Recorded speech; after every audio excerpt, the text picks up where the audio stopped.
Hello, hello, hello.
Streaming is on.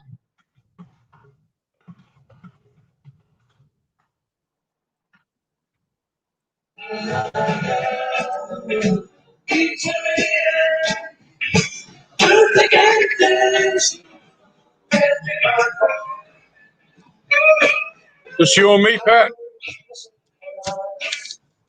Yeah, hi, right now, yeah, on eBay.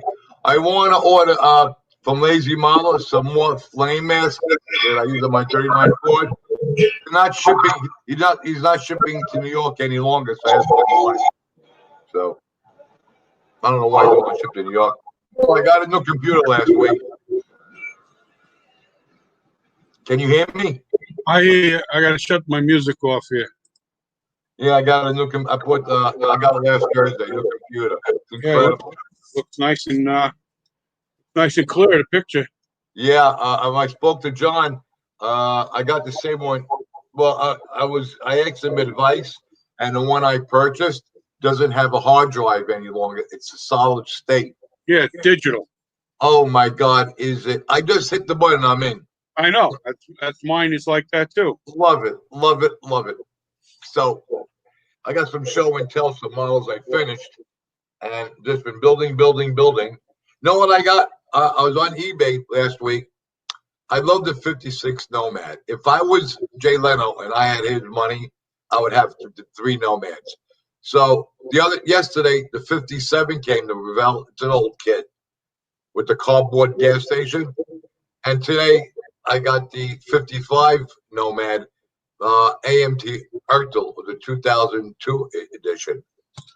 And you can make it into an El Camino, which I won't do it. But I said, no, I have my Tri-5 Nomads. Nice. I wanted all 3 together. I said, I want the 3. So I love the Tri-5 Nomads. I like the 56 Chevy Bel Air. I don't like the 55, the 7s, but I love the Nomads. So yeah, my buddy in Pennsylvania, he's got a red 57 Nomad. A real one? Yeah. It's painted. Nice. It's painted Porsche red, and it's a small block with a 4-speed with Kragers. Nice. And he's had it. He's got to be close to 40 years. Wow. He won't get rid of it. His kids grew up in that car. Yeah, what did you get rid of it for? It's got this one picture of all his kids and all my other good friends' kids, all of them in the car hanging out the windows when they were little kids. Yeah, I mean, keep it. What the hell? So how's it going? Everything good?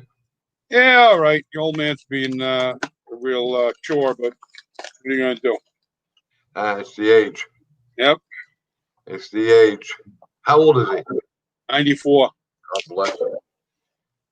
Eh. Wow. And how old's your mom? 90. Wow. So you have good genes in you. Well, yeah, but they never smoked cigarettes or drank liquor or played in rock and roll bands. Yeah, good job. I say the same thing. Hey, you know, Arnie, the way it's going, who in the hell knows? I know. They drink the Guinea Red every night, you know. That keeps them going. Yeah. Well, the way it's going, I don't know if I want Liv to be 94. The wrong person gets in, I'm not going to have a choice. I doubt I live that long. In September it'll be 70 years they're married. God bless them. And they've known each other for their entire lives. My father's known my mother since the day she was born, next door to him in Corona, Queens. Wow. He was 4 years old, holding the new baby in his hands. How do you like that? Wow.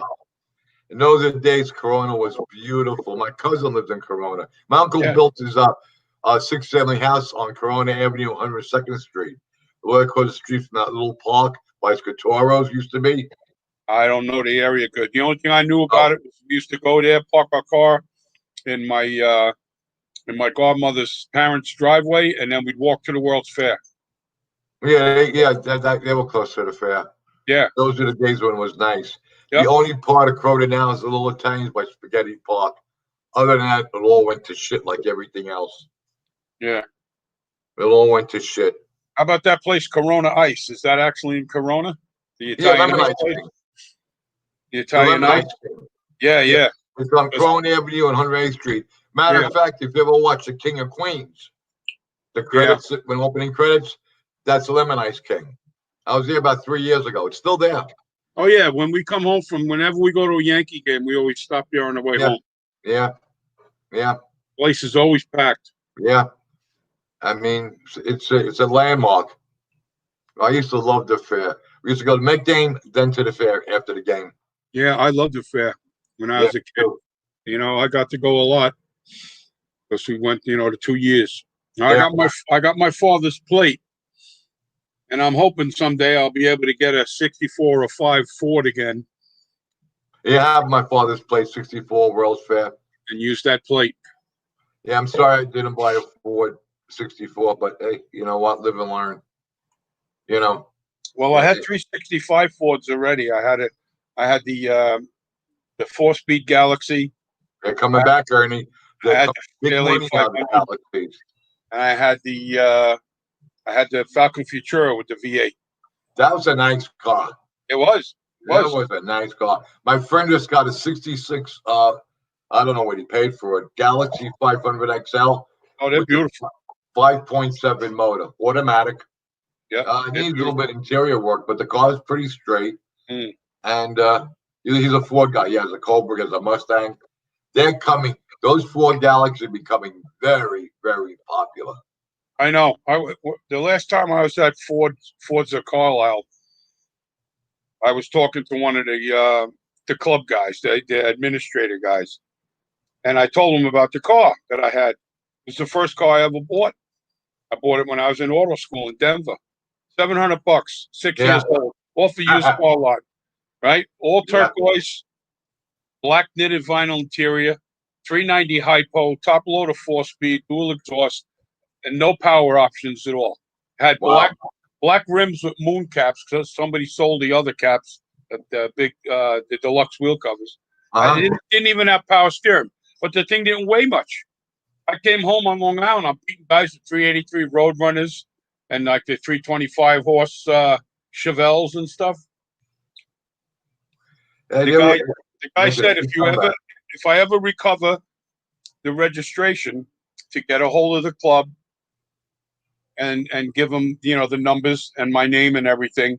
And they said, and we'll see. The odds are the car still exists. And then we'll pass your information along to whoever owns it right now.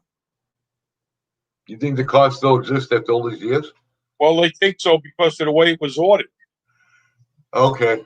Somebody ordered it like that. You never know. You never know, Some service. I bet you some guy got out of the service and ordered that thing like that. Yeah. I mean, the interior was total Luxo. LTD, black knitted vinyl bench seat. And then with the 4-speed. Oh man, it was beautiful. Yeah. All I did right away is I put the Competition Plus shifter in there. And then I learned how to power shift. Yeah, I mean, they're bringing big money now. It's sick. You think in this economy the prices will go down? I was at Belmore last week. I saw a couple of cars that were nice, but I can't buy anything. I don't have the room anymore. And she won't sell her car. So the saga of her car, the temperature gauge isn't working. I have odometer temperature gauges, and in the Le Mans, the Pontiacs, they had 3 clusters. So when I had the car done 10 years ago, Automat, the cluster to the right, you had a 4 gauge in one: oil, gas, amperage, and water. Nice, cool. Well, my temperature gauge wasn't working last year on that car. Well, we'll move inside. I didn't bother. So this year, I said, well, I'm going to start using the car. Let me put a new thermostat in. Took the old thermostat out. It worked fine. The new thermostat worked fine. I put a new one in. Okay. In the old cars, you bleed the motor by taking the radiator cap off, and then the water circulate. Right. Heat is getting hot. That means the car, this is all circulating.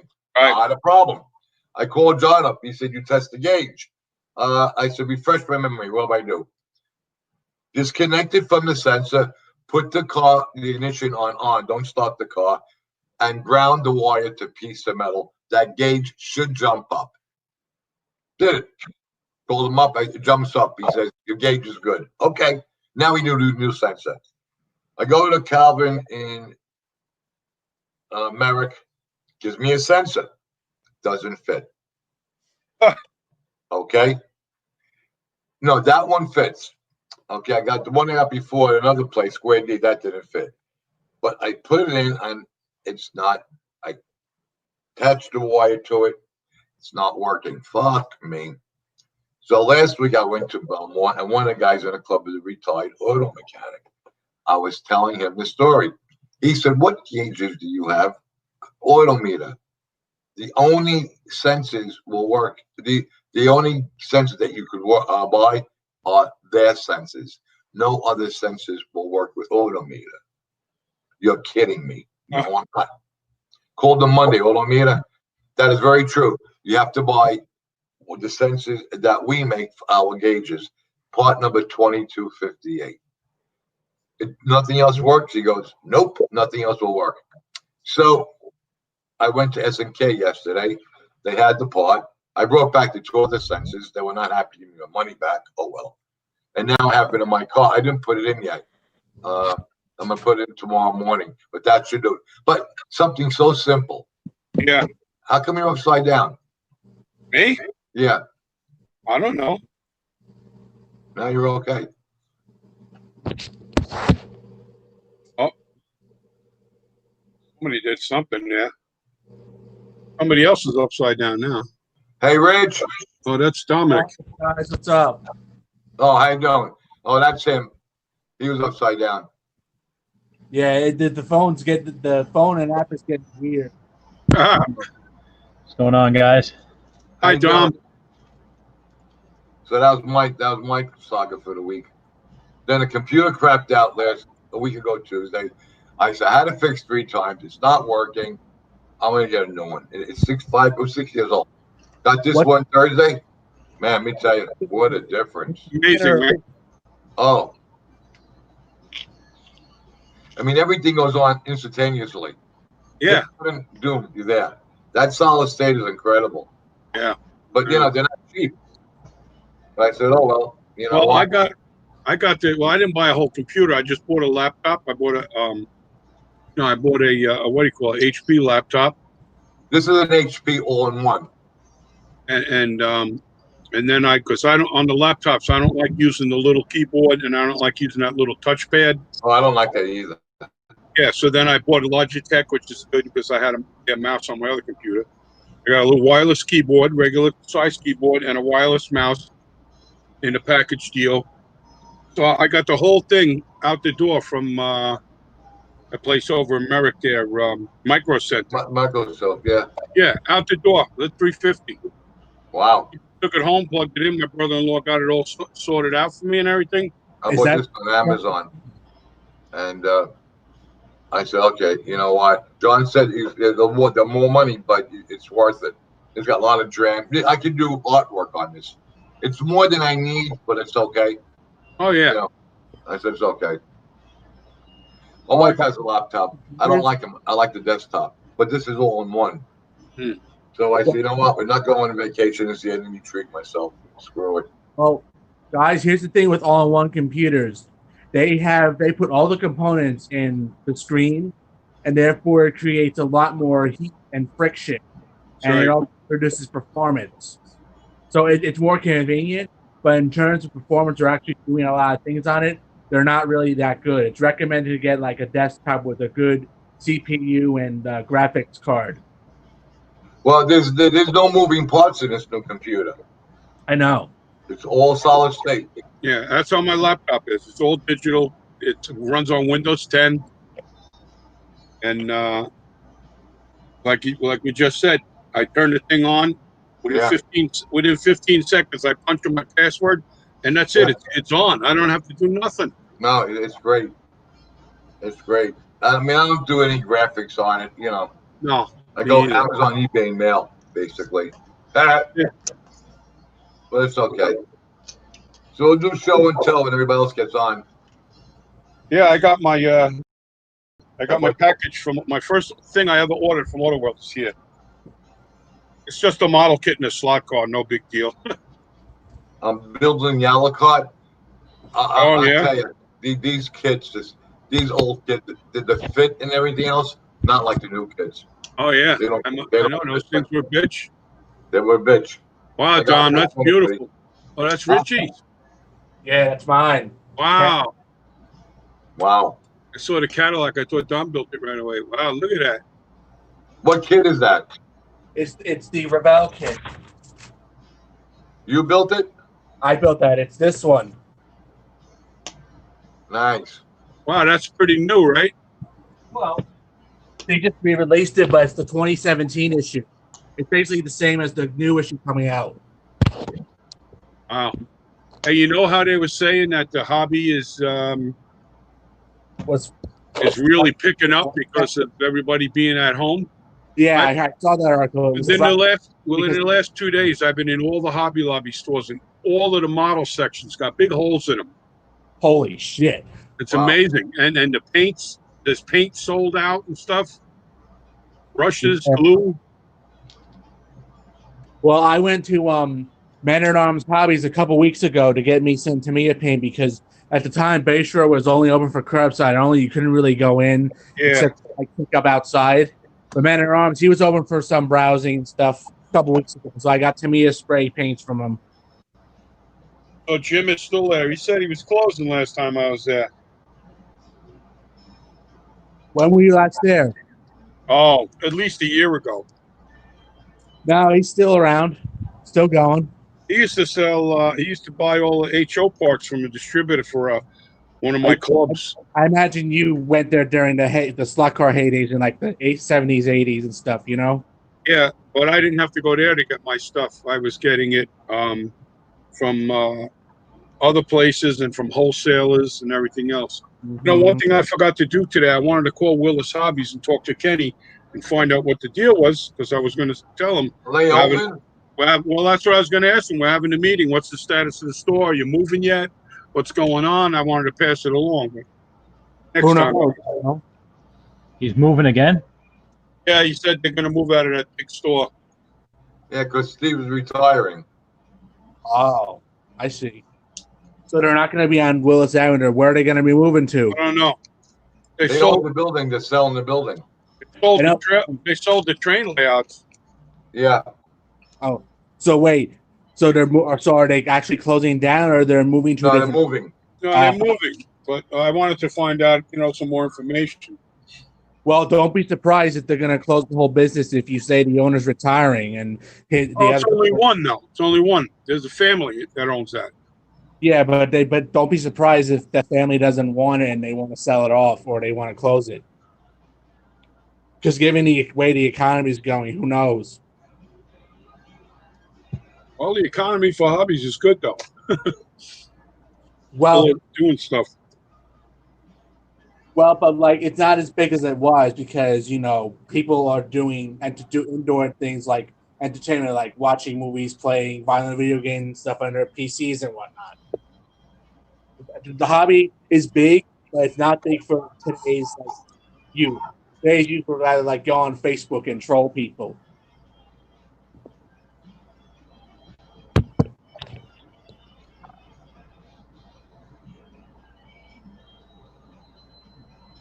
What color is that? That's Tamiya light blue metallic. Nice. And I got a Chevy 502 there that I used a 350 injection system on. What year is that caddy? That looks like the thing was it's a custom caddy. It's based on the 79 to 86 body style, but it has a 92 front. It's based on the type of lowriders the California custom guys used to make. Oh, okay. So it's as you see, the body is like the late 70s, early 80s Cadillac, but then the front is the newer 92. It's like an odd custom. Yeah. That's good. Well, that's how the kit came. That's how Revell, modeled their design after when they made the kit in 2004. And this Cadillac actually started out as a diecast in the Lowrider series.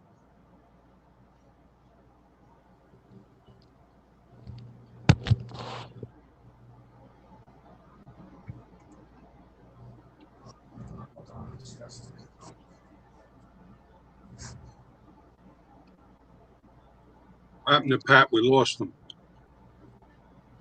Yeah. There he is. Richie, try to Yeah. aim your phone down a little bit because you're aiming it right into a light and you're chopping off the bottom of the car. There you go. Well, Look they at kind of in the middle of doing stuff, so that's why I have my phone, laying about. yeah, it keeps moving. Yeah. Now it's like cutting off the front of the car. So I had the phone on aisle because I was busy doing something.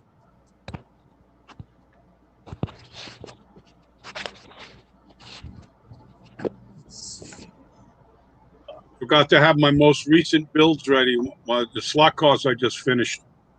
Oh, cool. I did good again with the drag racing. Two of the new cars I put together last week, I've won both the classes. One was an index class and one was a bracket race. Cool. So I'm having fun over my buddy's house. He bought one of those wheel air conditioning units that you could wheel around, and he installed it in the corner of his garage, and works really good. Yeah. Works really good. Cools off the whole garage. Yeah, those things are pretty good. Yeah, there's only 5 of us in there, so we got a couple, maybe 2 or 3 more guys that want to join in with that group. You heard from Vin? Is he But, coming? I don't know yet, but we're going to wait until all this health crap is over to start piling extra guys in there, Because right now we're in there wearing masks and stuff, and we're not touching each other's cars or controllers or tools or anything. Mm-hmm. We're not sharing any food either.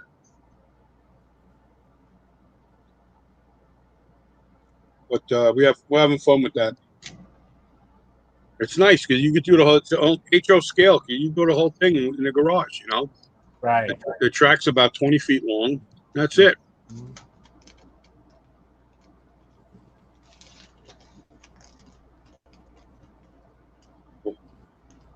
I'm beat, man. I had to take the old man over to one of his doctor appointments today, and then I dropped him off, and then I ran a few errands for myself, and then I was working up here at the bench, and I had to do 4 loads of laundry, so it's like 2 full flights of stairs down and up every time.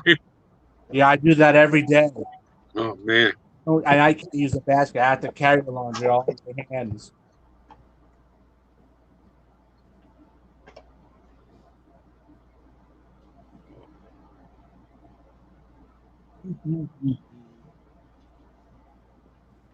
So let's see. Oh, we're expecting everybody to sign in. I guess shortly. The meeting starts at 7:30, right? Yeah.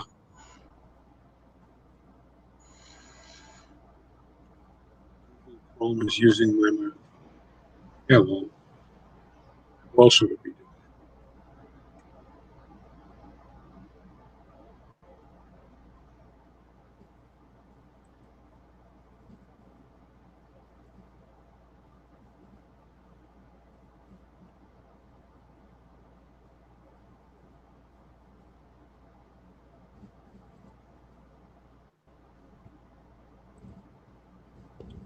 All right. You still hear my mic? Yeah. Okay. Sometimes I'm afraid to click on something. Hey, I saw this thing. I'll send a link to Bill Murray. It was. I'm actually going to try and buy the DVD. It's a 1966 movie. It's called Wonderful World of Wheels. It's hosted by Lloyd Bridges, and he's driving that Silhouette, the model Thing. with the bubble roof thing. Yeah. Driving that. He's driving around in California. He pulls over and he starts talking to you. They show a lot of different stuff. They show Ken Miles driving a Cobra. They showing Indianapolis drag racing. The old dune buggies the guys used to build, the big ones with 2 frames and the V8s and dual rear wheels and everything. That's pretty cool. Yeah. Sounds good.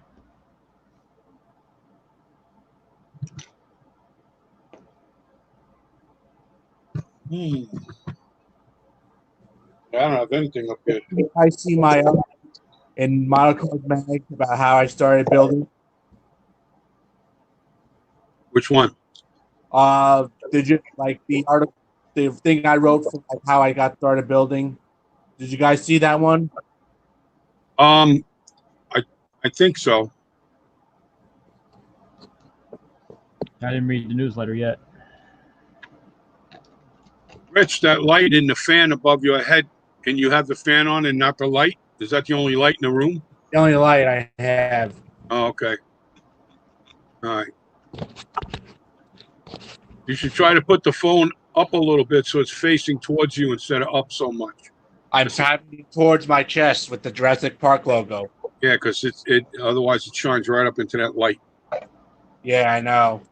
See that light you see over my shoulder? That's coming out of the side windows through the blinds. Yeah, I know. And then when it starts to get down, then I put the light on the side of the room. Mm-hmm. When I was at one of the swap meets last summer, I found a 55 Ford taillight lens. Right. And I put it right down on top of the lamp. And it fit right in the lampshade. It put this big red glow on the ceiling. Right. And one night I lifted it off just to dust it off, and I realized how much light I was cutting down in the room. So I took it off.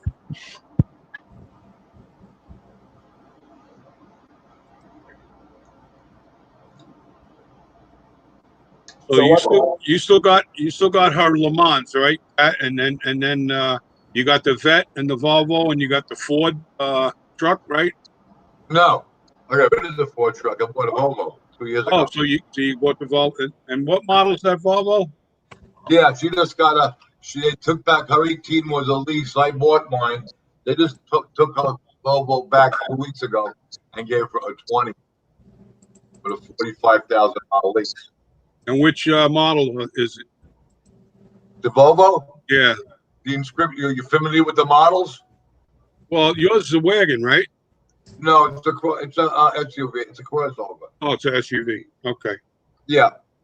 There's the Momentum, the R design, and the Inscription. The Inscription is a luxury edition. We both have the Inscription.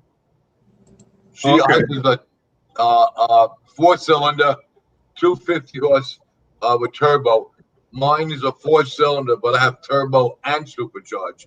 Mine is 316 horse. Mine's a pocket rocket. So wait, So you got the two Volvos, and you got your Corvette, and Le Mans, and you got the and the Le Mans is a convertible, right? Yeah. So is the Corvette. Right. Yeah.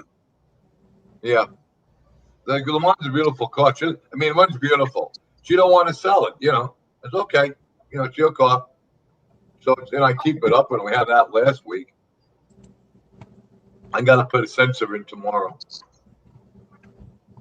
I see if that's the problem.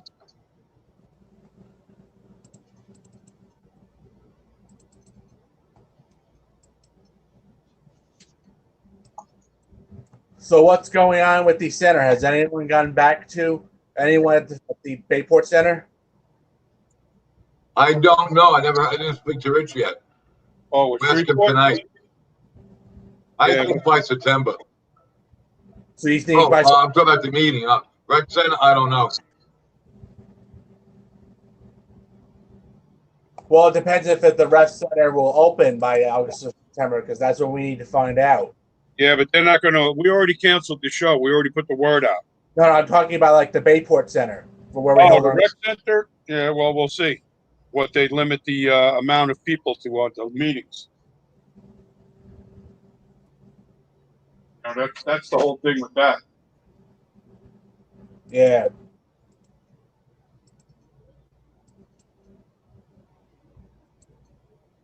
I just picked this up today in the post office.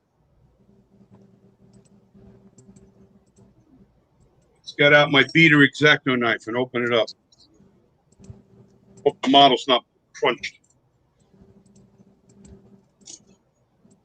Yeah, they put a new issue of that they reissued those modified stalkers.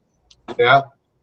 and one of them's the 65 Fairlane. And I built a beautiful body for slot car racing, and I even painted the headliner and the inside of it red like my street car was, and then I painted, and then I masked that off, and then I painted the body black like my street car. So the they look at the way they bent up this Auto World catalog and stuck it in there. Why couldn't the douchebag lay it flat in the box? It fits right in. That's Well, stupid. less about magazines and more about getting people offline because most people don't read magazines anymore. Where is everybody? It's 7:33. Yeah, really. All right. Is Bobby coming on? Should be.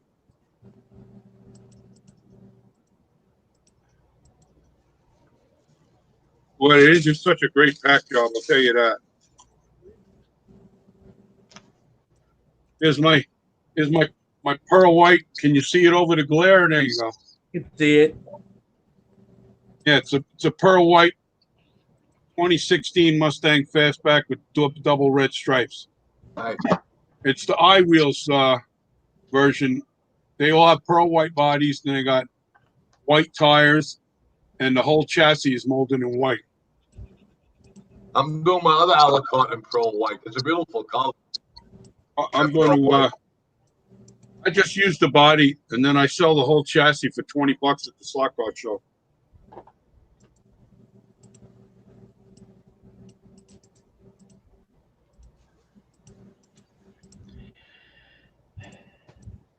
And here's the model kit.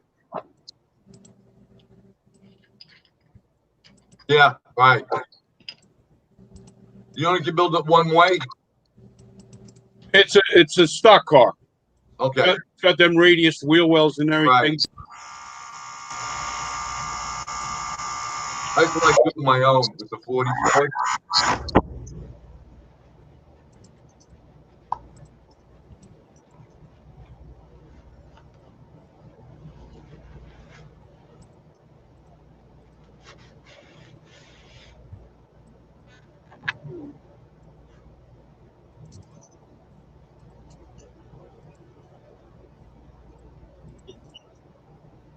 All right.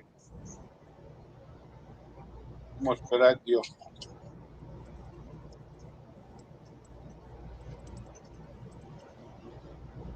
I don't know why some idiot stuffed that catalog in there like that, though. They probably are caring less about magazines because no one really reads them. They get all the information online. I know, but still, why would they? They send you a catalog with an order. Why would they bend it in half and then jam it in between the box and another box? I mean, that's stupid. They got a big piece of brown paper in there and bubble wrap for the slot car package. I'll mention it next time I talk to the guy. I call him once in a while, and I just get a hold of the guy, talk to him. Oh, baby.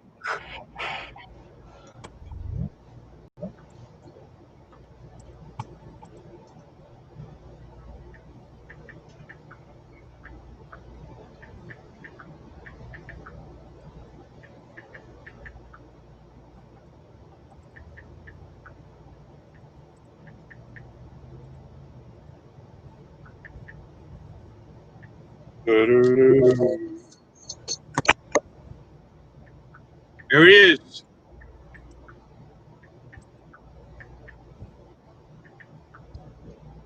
Bobby Lupo. Hey, Bobby, what's going on? Hey, Bob. Hey, Bobby Lupo.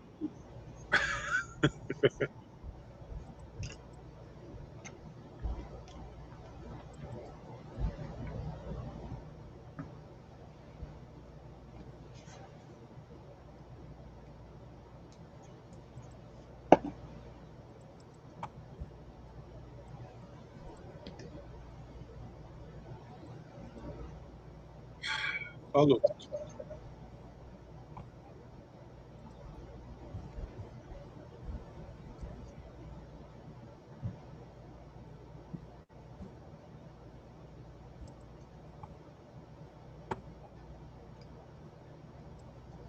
I know I got done and I ran up here to turn on the computer.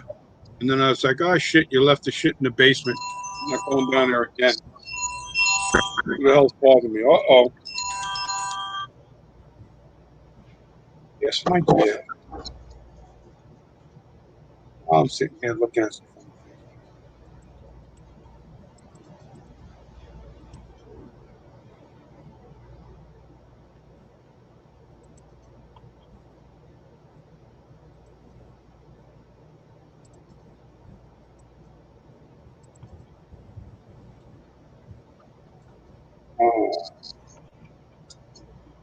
I wonder if I text you the link and then you can enter it.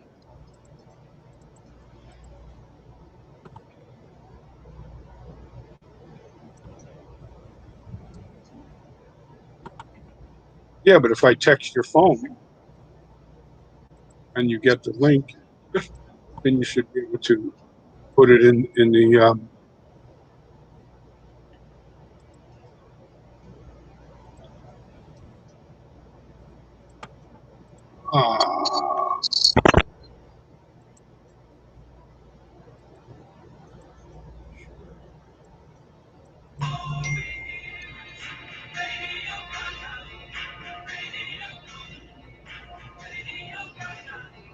you don't weigh much.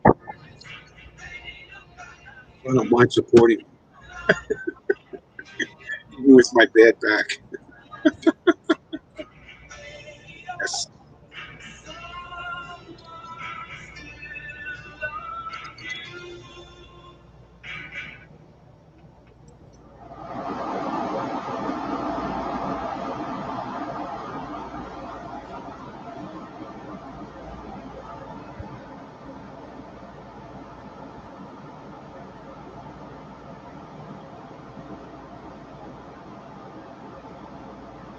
Right.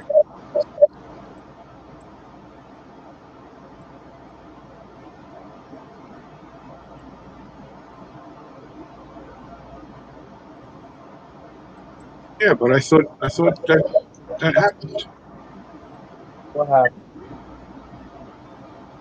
I don't know who voted. I said,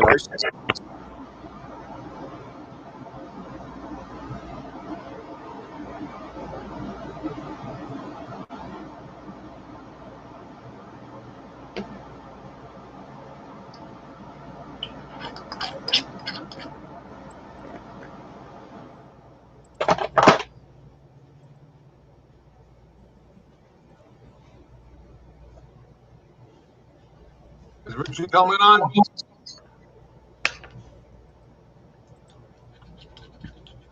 Haven't heard anything from him yet. No. guess not. I'm looking at what I read list. What it is.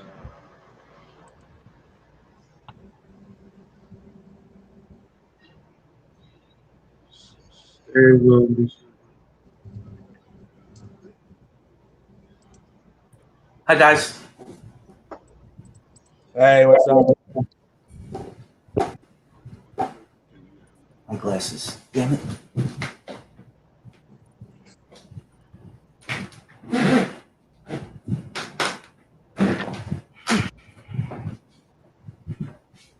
And I just got an email. I better be they're not going to have their show, which I don't go to anyway.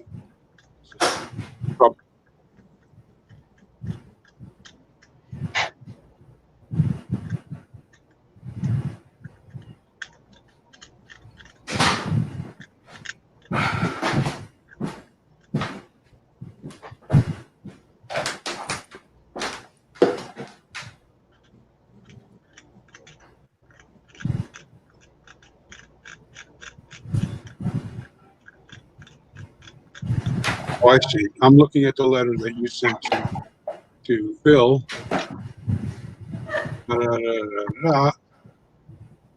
And I guess he didn't put that out there. Oh, now it says, please be advised the Liars is in the process of donating $100. I believe this was concurred with at the last virtual meeting via Ernie.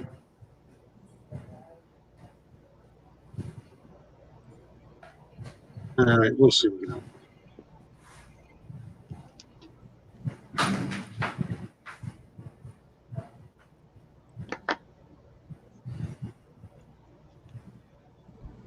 Ernie, do you speak to Richie? I was talking to, hang on, I'm sorry, Pat. I'm talking to Pat Z on the phone right now. She's having problems with her internet provider at home, and she can't get the link or anything. She can't log on. So that's why she's calling me. She wants to make sure that it gets put out there about the vote for the thing, which I thought was already put out there, but I guess not. You know, the vote for the donation. Oh, please. So, all right. No.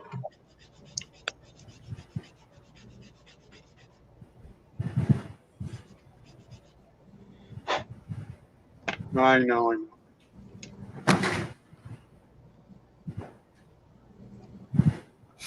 Yeah. All right.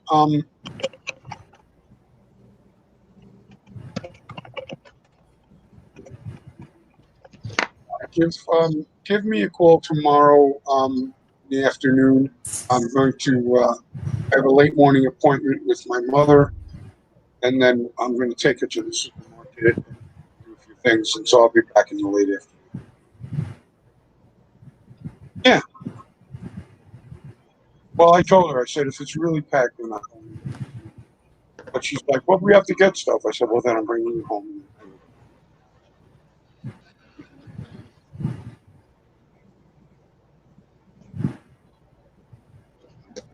How to eat.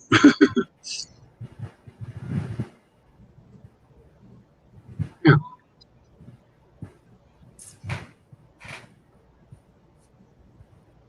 All right. Did you lose your TV service too?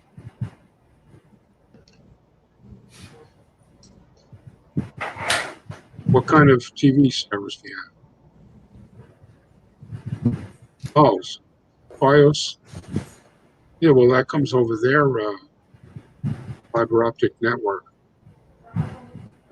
And is that, and yeah, so what the heck's going on? I think you should get off the phone with me. You should call them and start screaming. Okay, I've lost contact with my son. I need to get in contact with my son. Yeah, scream. Scream. All right.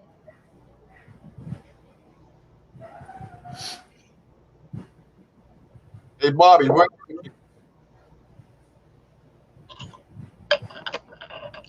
What's up? Yeah. All right. where's Rich? All right. I didn't hear from him, but I know he likes the meetings. I'm surprised to not see him here. He might be running late.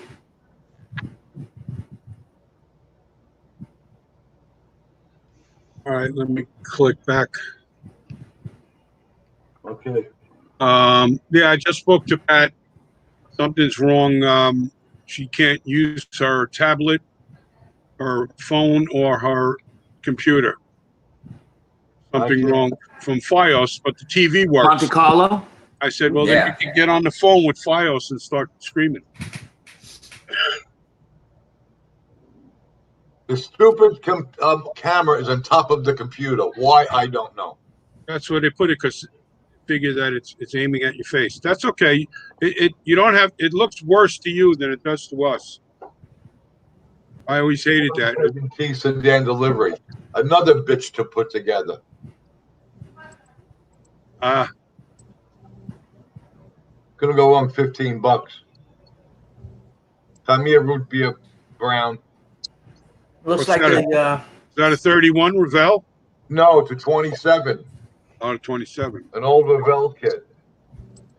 Yeah, I got one of those Revell ones over here. I think it's a 31. Yeah, it's a 31 Model A sedan. My first Alucard. I just finished today. Not complete though.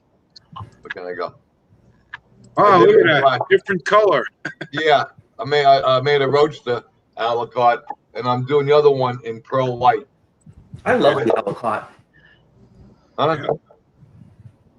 Yeah, I told everybody last time, everybody used to steal all the parts out of those back in the day.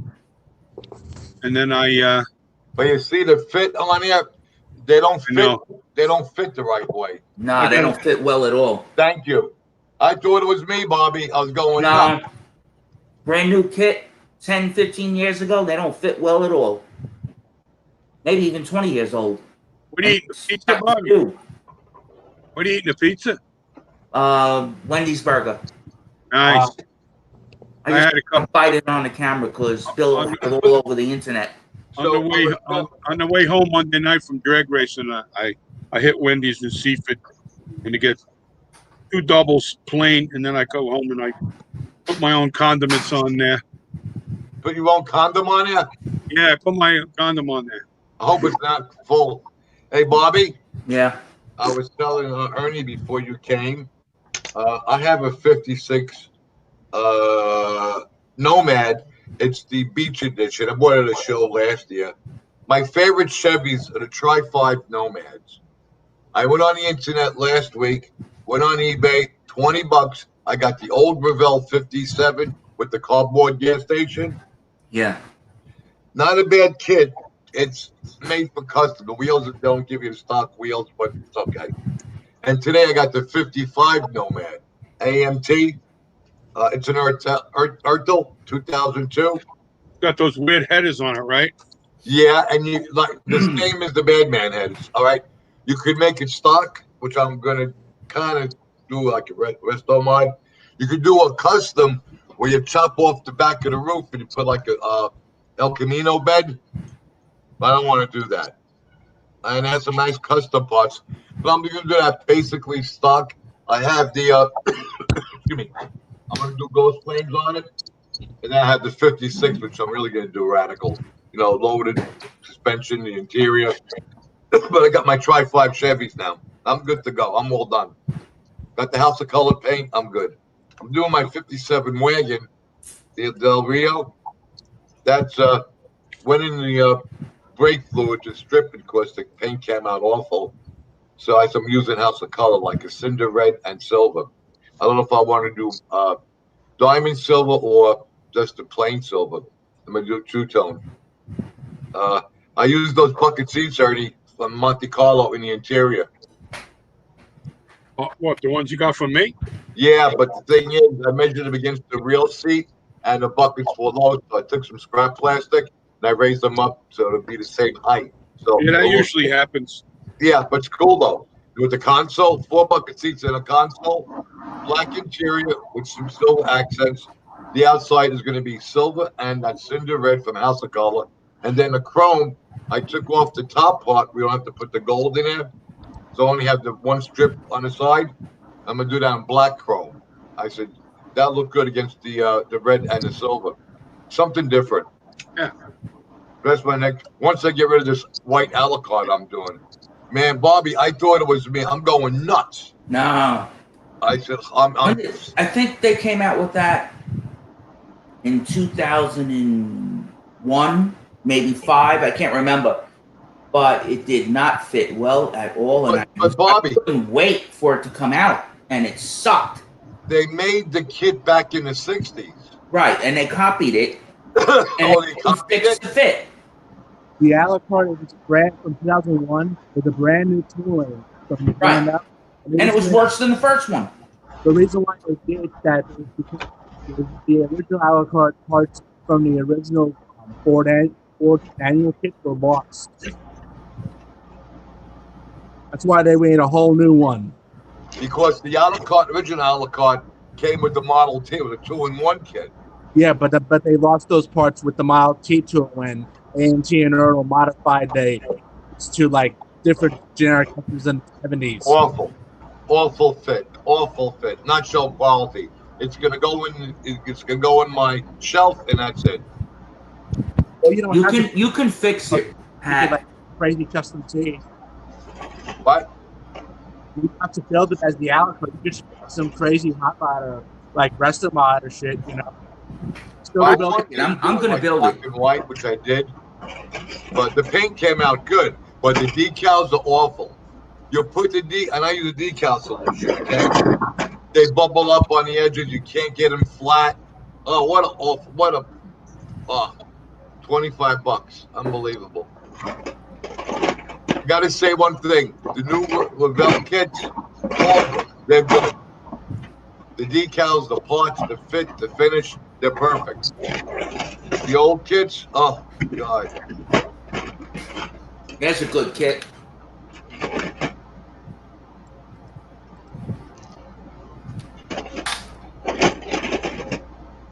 What is that? Corvette? No, Jaguar. I guess. Yeah. SS. Nice. Let's see when you're made.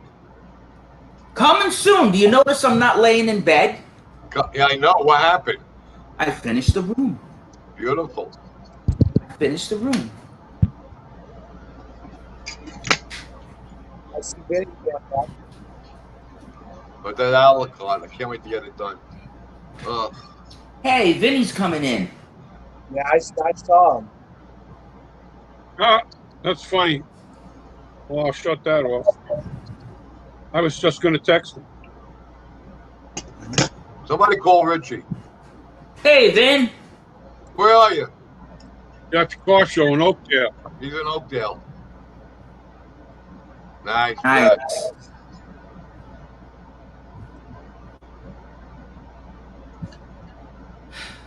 You want me to call him? Well, I got my phone in my hand. I'll call him. Okay. Hey, can someone explain to me why Vinny is coming in and his sides are foggy? Vinny. Because Hold Vinny, the phone up and down. Vinny has his phone vertical and on the laptop horizontal. Nice hot rod. Don't like the paint though. There you go. I don't like the graphics. There you go, Vin. I don't like the graphics. The graphics ruin it. Sorry.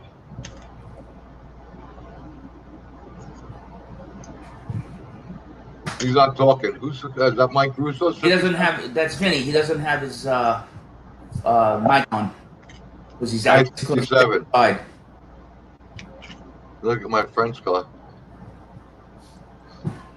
Whose Monticolo is that? Hi, it's Ernie from the club. How are you? Hi, good. How are you? All right. I want to know if the old man's joining the meeting tonight. I don't know. He's over here. We're on the patio. Hang on. All right. Guys are asking me, is anybody going to call Rich? Monty then? What's that? I'm not getting on it tonight. Oh, no? Okay. No. All right. So, Why is he coming on? the one thing I want to ask you is, because Bill never put anything out for everybody to vote on this thing, and Pat Z called me because her internet is down, so she can't participate. And Yeah, tell with the him, donation. and tell him we were going to discuss the new paints from Tamiya.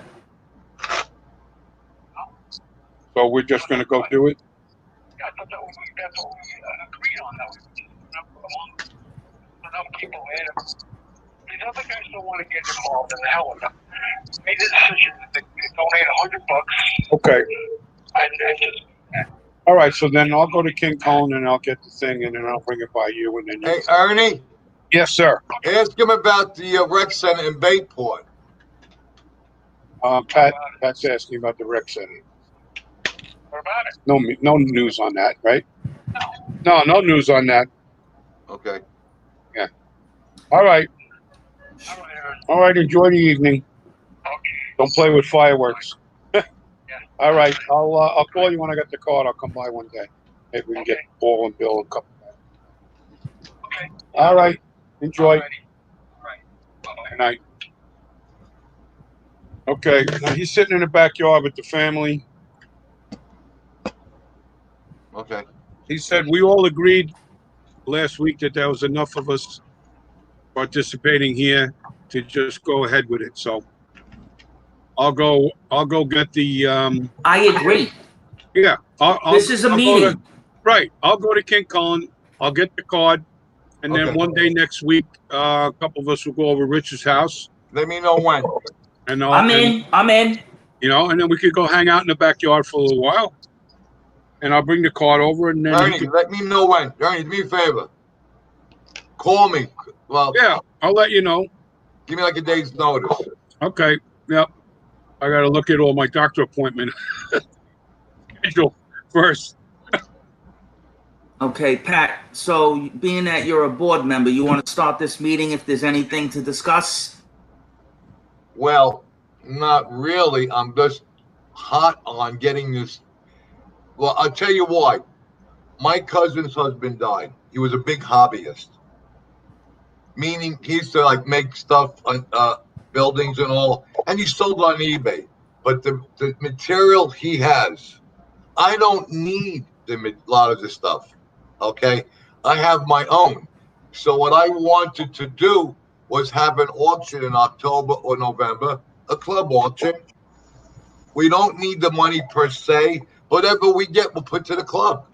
And I'll get rid of the stuff in my backyard. And whatever stuff we doesn't go, guys can take it home. I don't need the stuff. I have so much. You said, what happened to your cousin? He died. And he had like 4 tubs worth. Like one thing, Bobby, was the overhead architect lamp with the light and the magnifying glass. Right, yeah. I needed one of those, so I kept it. It's great, okay, for overhead light. But he has brushes, paints. I took some brushes, but I got so much of my own, Bobby. Yeah. And I have so much. Now I'm done with all this other off-brand shit. I went to use a primer. The spray don't work. This was Duplicolor now. I bought in AutoZone. So Right. what I'm going to do now is I'm going to decant it and put it in a glass jar. I'm going to show you guys something. You may know about it or you may not know about it. What? I'm going to show you. Let me see if I can get both pages. See if you can see it. Wait, is that the right page? Yeah. Tamia. It's Tamia, right? See what it says? LP paints. Yeah. That is now what they call their spray paint in a can, the TS paint. Oh, okay. Now in a jar. Got it. Got it? Yeah. That's the new scale auto. Yep. Yeah, I didn't get through mine yet. I only Bobby, got the first Bobby, couple pages. I've been ordering the spray paint from Tamia. Yeah. They really went a long way with the beautiful colors. Yes. Yeah, they do. They're testers. I'm not doing that no more. They're speed testers. Tamia is excellent. So yeah, I'm using Tamia and House of Color. You see that? It flows. It's beautiful. You see that Alfa Romeo? Yeah. You want to gander on the price? How much? Yeah, well, it's a very big kit. That's How much is it? 1/12, I think. How much? 1/12 kit. Hold on. 112? Yeah, hold I on. thought it was 1.8. I want to make sure I got my facts right. 1/12. It was right on the front cover. 112. Oh, okay. All right. Want to guess on the price? I wanted to buy it. About $1,000.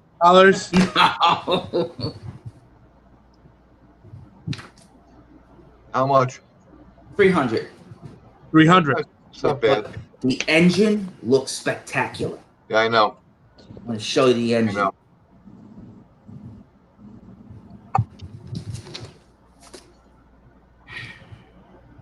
Wow. Nice. Am I up there? I can't see. Yeah, you're good. How's that? You're good. It really looks good. God almighty, it's so It's detailed. about a 4 or 5 page spread on it. But I'm afraid to buy it because this guy laid it out on some kind of platform. See this platform up here? Yeah. He didn't buy it. He made it of some sort. To level it and everything. And, so if it takes that effort, I don't think my skills are up to that. That kind of money, you don't want to do that kind of work. You're marrying a project when you get one of those things. No, I don't want to marry a project. I just want to date it. I already married one. I was trying to be nice. Yeah, you know, Bob, you know what I'm talking about, right? Yeah. No matter how good they are, it still works. I married one, but I had to get rid of Oh, what is John in that parking lot? it. John. No, Oh, that ain't John. I no. know that. I called him yesterday. He don't have a top for that car, does he? No. Yeah. No, I didn't think so. I called him yesterday because I haven't heard from him in over a month. I haven't seen him. Nobody's talked about him, and I just left him a message because there was no answer.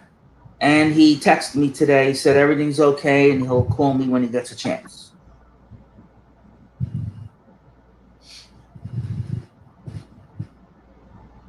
What else is in this magazine? There's a couple of good things. Did you see the new?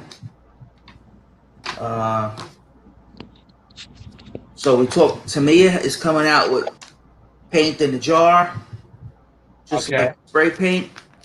And then we talked about the new. Unfortunately, the hobby shops are closed. You have to go on the internet to get the paint. Okay, how about chrome as a decal?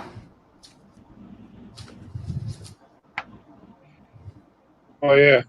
You guys saw that? No. Look at it. Look at all the facts I'm giving you tonight. Chrome. What is that bare metal foil? Huh? No. It's not foil. It's a decal that's chromed. You got to read How do the you do it? article. Okay, then how do you do the windows around the windshield? You got to read the article. I didn't finish reading it, so I don't want to be. Well, what? I didn't get my issue yet.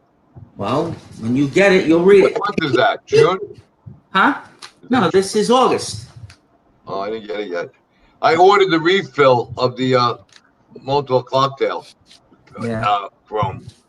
$28 to the bottle. I still think the foil is about the best. You got Hey, to Dominic? use combinations of everything. Yeah, Dominic, Yeah. can that chrome, I bought the refill jar. Can that chrome be brushed on? Yes. Or can be? Yes. Now, I give it a couple of days to dry. Does that thing clear like the water-based clear? Say again? I know that does not take a clear coat. No. Does it take a water-based clear? Not that I know of. So that's it. You get a couple of days to dry and that's it. Yeah. These wheels, the outer trim ring. Somebody turn the radio up. That's The Vinny. outer trim ring is that chrome brushed on. Sorry. Somebody turn the mic down. That's Vinny. That's Vinny. Vinny. Vinny. Vinny. Rounding us out with the noise. Vinny, Cut you're the mic killing us. off. Thank You don't want to hear those assholes burning rubber. Go ahead. I'm sorry. You're killing us. It doesn't even sound like guys. Sounds like somebody flushed the toilet. Vinny is back. I like that vet. So go ahead. Go ahead, Dominic. I'm sorry. That's all right. Yeah, these wheels, the chrome was painted on the trim ring part of it. If it'll focus on there. Okay, cool. And you didn't thin it out. You just left in the jar, right? Right. Beautiful. You got to brush it on a little bit heavy, but it levels out and it really shines pretty nice. Nice. Cool. Good. Good. How's the Molotov? I've used it on bumpers, on full bumpers. I mean, it looks beautiful. Yeah, they're not bad. It's a pretty good product. Yeah. I use like interior trim and all. Comes out decent. It really does. Once you get to learn how to use it. It's better than the outlet. The outlet of it had any luck with. Yeah, neither did I. Mine always looked I like know. galvanized. Yeah. I said, no, I use the outlet for exhaust. Yeah, that's good. Works on exhaust pretty good. I got all 3 different size pens, and I use them mostly touching up on the HO cars. Yeah. Well, that'd be good because it's a small area. Yeah, it works great. Yeah. No, I mean, I've touched up original Aurora bumpers, and if you didn't know where to look once it all dried out for a day, man, beautiful. And being a small, it works out well. Yeah, you know, those bumpers, they're like the size of a Hemi valve cover of a model kit. Yeah, I know. I know. I got to touch up the Alucard. the suspension. That was a horror show. What kind of glue do you use? What I do, okay, I take the testers, the orange tube, and then I put that on the plastic, and then I take the plastic strut liquid cement, and I dab that. It's almost like an instant bond. And I have the Tamiya liquid cement too. And it works well. The only thing, the fucking kit is a horror show to put together. But it's going to go in a display case, and that's it. Not show quality at all. At all. Yeah, the Tamiya, this stuff here, Yes. the extra thin with that little tiny brush. Yes. This is a godsend for me doing those 8-joe bodies. Let me tell you, Tamiya makes good products. I'm sorry. I know They're they do. blowing testers out of the water. They are. Freaking Japanese did it again. I mean, I don't mind Japanese. I don't mind, Ernie. No, if I'm going to pay money, I want a good product.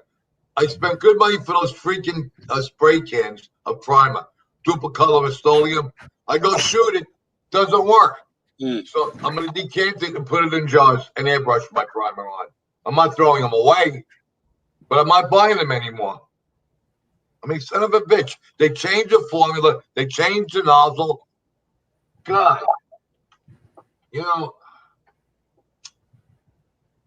I mean, Tamiya primer, the white primer, gray primer is excellent, especially if you airbrush it. I go from the rattle can. The coverage is beautiful. It's a nice base.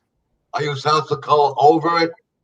See, House of Color, they have their own primer, but it may be too hot for plastic. You got to be careful with that. It's expensive. It's not cheap. I like shaking a can and Yeah. I don't know. I mean, it's totally out of whack. So I got my air conditioner fixed yesterday. I need a Freon. My house, the Freon, $80 a shot. It took 4 shots. Really? Yeah. And I told my wife I was complaining. She says they get $200 in Volvo to recharge, put Freon in the cars. Freon became very expensive. Well, that's that what's that, R134 or whatever it is? EP shit. Yeah, that's the stuff that, not supposed to damage the atmosphere. Well, you know what? Could help the atmosphere.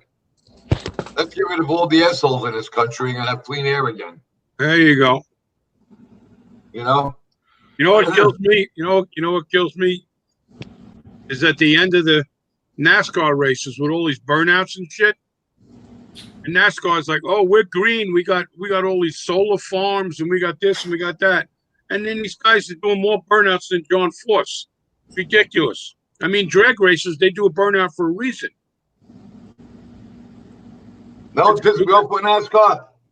They became political. I watch a race not to think about the world. Yeah, I know. Now I'm to the point. I don't care who wins, who loses. I'm done. I'll put a race on because I want to see him crash. I used to love Richard Petty. I got autographs from him. I met him twice. I went to the museum. He was my idol. Now, my brother's guy. That's my brother's guy, Richard Petty. Okay, now he's an old has-been that sold out. The reason why he took Bubba Wallace, because NASCAR paid him to through the diversity program. If you look at old Richard Petty clips, you see the Confederate flags on his cars. Why must everybody change? Because it offends a few. I don't want to get into political shit. That drives me nuts. I know. Well, let's not talk about it. Yeah, you're right. Absolutely right, Bobby. This is a fun time. Yeah, let's have a fun time. Show me what you built. Oh, nothing. Good. Oh, yeah, I'll show you what I built. Want to see what I built? Come on, buddy. Let's see the last one you built. Yeah, this is what I built. That's it. Go ahead. He froze. Uh-oh. That don't sound good. I built this room. Now, is that... Okay, now, is that your hobby room or your bedroom? One-to-one model of our office. Okay, wait. Okay. Where are you going to build your models? In that room? This is my modeling room, and it's going to be on this wall. Paint? Huh? Where are you gonna paint? Right here. You gonna spray paint in the room? Okay. Buying And you it'll buying a paint? be ducted right out that window. Oh, okay. Okay. Are you, Bobby? Are you buying a spray booth? You gonna use a spray booth? I own it. You have I a spray own booth everything. because the last one I bought one last year when I moved here. Right. It's got the big exhaust vent on the top, Right. Yeah. 2-speed motor, and Mhm. LED lights.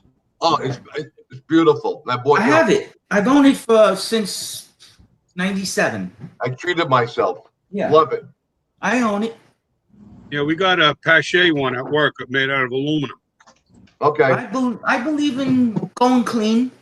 I line it with newspaper and masking tape and everything, Yeah. but it doesn't have the light in it. And then I have this lamp over there, and I just pull it Yeah, around. this one has the point LED it light. in.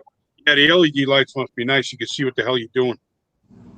We bought a fish tank, Bobby, 40-gallon. Yeah. Of course, we inherited a 60-gallon fish tank, and it was a pain in the ass down in the basement. It was on top of a fireplace. I was a horror show. So we bought a fish tank a month and a half ago. I took the fish out of one tank, put another tank. The only thing I know about fish is they swim, and big sharks bite. I had about 30 fish, only 4 left. I was going to say they all died, right? Had fish? Huh? You always had fish? No, never had fish. Oh, so where'd you get the fish from? The guy left it. Oh. So I went back to Petco. He said fish gets stressed out. I spent $600 on this brand new tank and all the equipment. I should be stressed out. Well, anyway, 4 fish left. We got the cleaner. We learned how to take care of it. Right. I'm gonna buy more fish this weekend. You want to know what's fun? Huh? You want to know what's fun? What? Get a BB gun and shoot them. No. No. That is, I'm telling you, it's So, so much fun. Talk about LED lights. You know, like the fish tank lights. These would be we had the first and two. We bought a strip of LED lights Right. with different colors. At nighttime, it's a deep red, a blue, a yellow. They're like so cool. So now the water's good. We're gonna buy more fish Saturday because I love fish. What kind of fish? Salt, fresh water. Freshwater. I like freshwater. We have 2 silver dollars left and 2 catfish. I want to get more silver dollars. I want to get 1 more catfish. I want to get a small sharkfish because they're cool and whatever else. I don't know. But I'm only gonna put about 10 in there because it's only a 40-gallon tank. And so, when we want to clean it, we have it in the living room. We just take the pump and empty it out through the window. It's so easy because Kathy takes care of it. And we got it pretty well down to a science. And it looks nice. I love fish.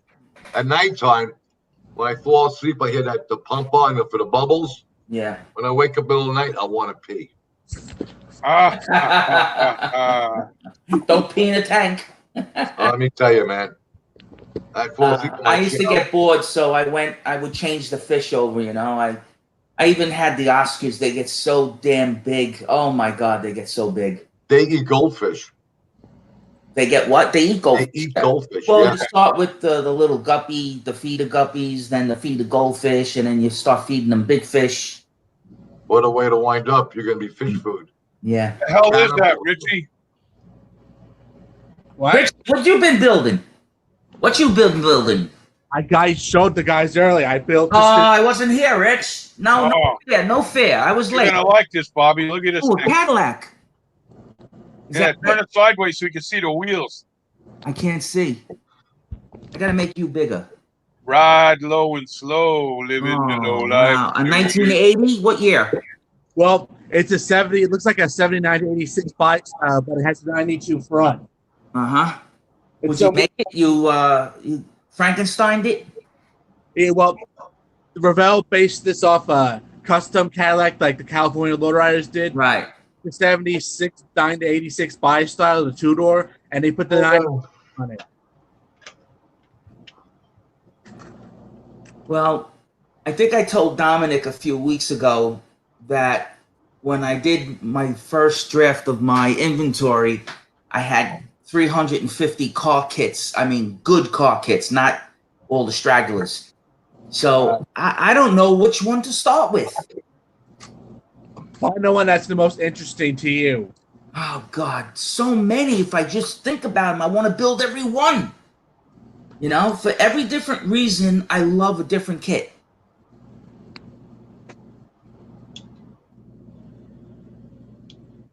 I love open wheel races, you know, but the 30s, the 40s, you know, I don't like new stuff. I love all old cars up to 1970. Yep, I don't know. I don't know what to. I don't know I what love to. them all. Uh, You're I was right. thinking, You're right, Bobby. I thinking love them all. about. I was thinking about building the 2 Jaguars that I like.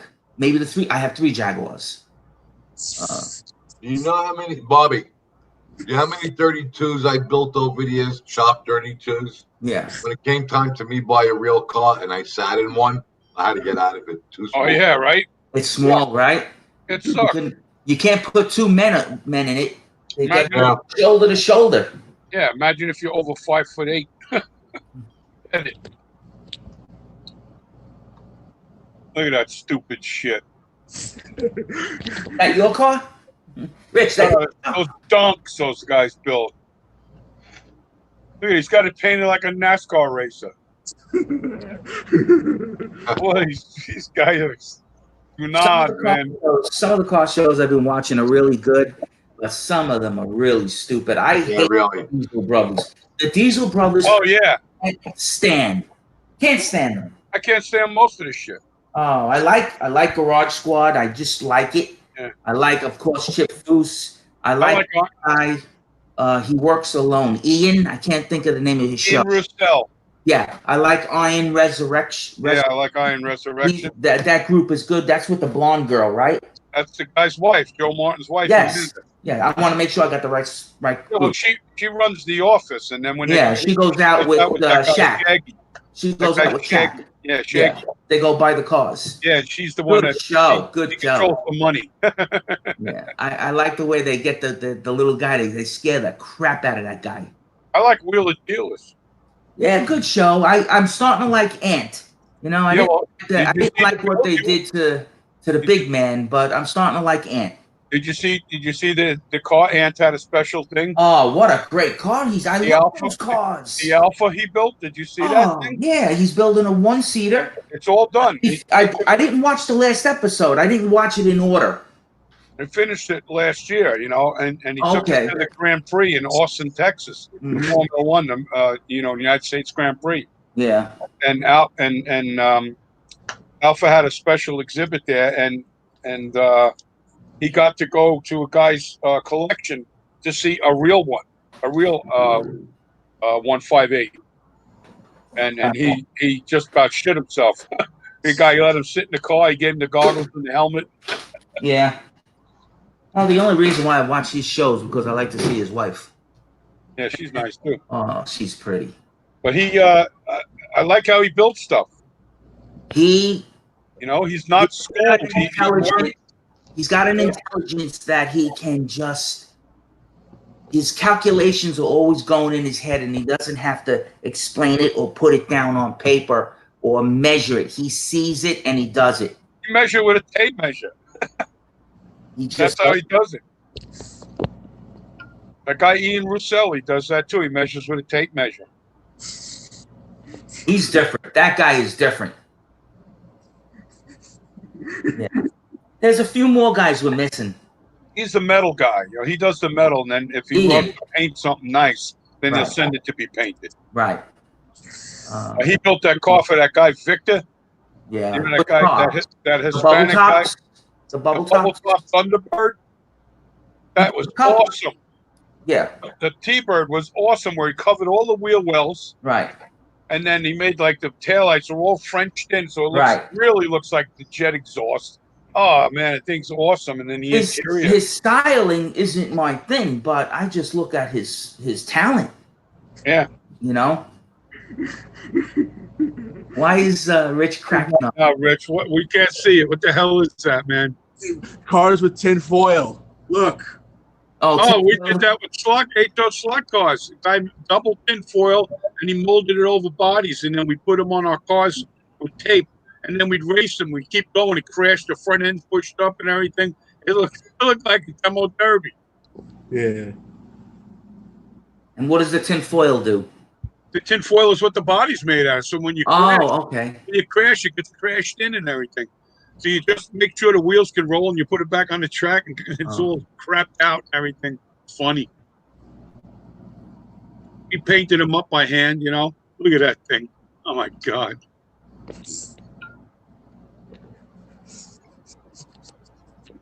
Some of these people just absolutely crazy. Have more money than brains. Oh, check this out. Bugatti. Oh, that's a Veyron.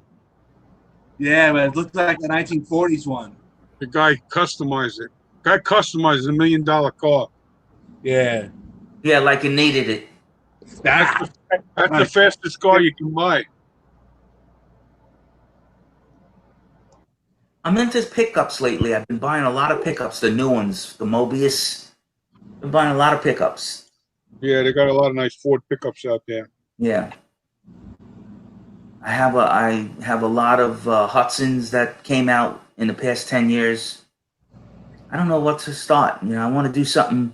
I remember when that Hudson model came out, and there was like 2 full tables of them at the NNL. And the same thing when they did the Dodge, the 50s Dodge. Same Yeah. thing. Which Dodge? I forget which one it was now. The pickup? No. It was a car. It had like a split grill. Oh, shit. This is a 50-something, mid-50s. And I got so many good models that I want to build. I got good models I want to build. Been sitting downstairs for 30 years. I still haven't built them. Well, I'm ready now. My house is basically done.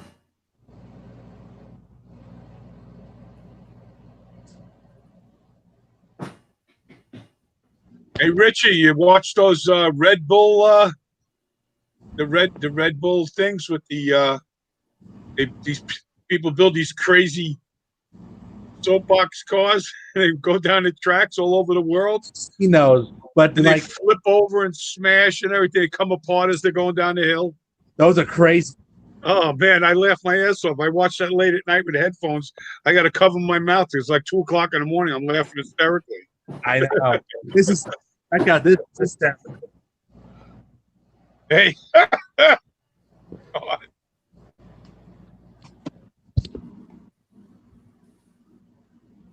So Bobby, what are the 3 Jaguars that you like the best? Definitely 2 is the XKE and the XKSX. Yeah, it's a beautiful car, Bobby. And I have the Saloon. What is that? The Saloon? The Mark II? Yeah. Mm. So those are the 3. I own them. I own more than one. I have like, I don't know, 10, 11, 12. And you guys in the mood for Gatorade? How about the 120, 140, and 150 series? You like those? I think I have the 120.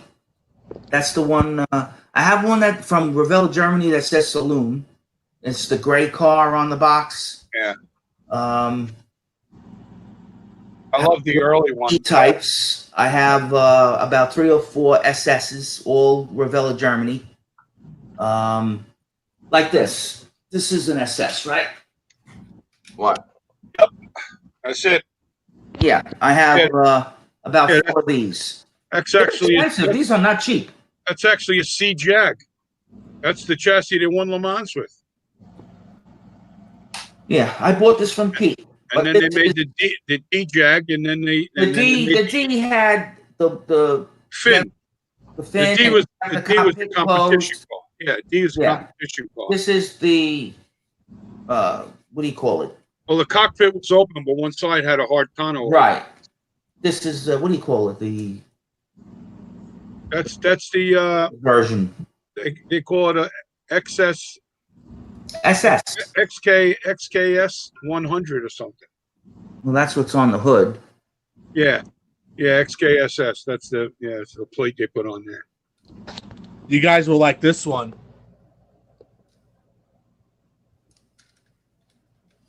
Some kind of stretched out hot rod. Yeah, T-bucket. Wow. Yeah, I got to see a real D-type Jag up in Lime Rock. Bobby Rahal was hired to drive it. That was pretty cool to be able to touch one of those. And there was another guy out east. He had a C-Jag, also a competition model, and his was all polished aluminum, wasn't painted. Amazing. Well, these cars, they're like my favorite exotic cars, but Yeah. there's one other car that isn't even in the price range of these, and I freaking love it. And matter of fact, it was on yesterday on Garage Squad. It's the Triumph TR6. Yeah, that's a nice looking car. That car. I put so many tires on those things. I wish I could own one of them. I really do. My brother's friend has one. He restored it. Huh? My brother's friend has a restored one. He did it. It's that mustard color. Really nice. I don't know what engine is in there, but if it gave me all kinds of trouble, I would just put an American engine. Huh? Just straight six. It's a good engine. But whose engine? Triumphs. It's a good engine. It is a good engine. They don't give trouble. Some of those engines they use in the TVRs. Uh-huh. I just love the styling in that car. As a kid, I watched The Hard Day's Night twice this week, Oh, so I did you? haven't got a shirt.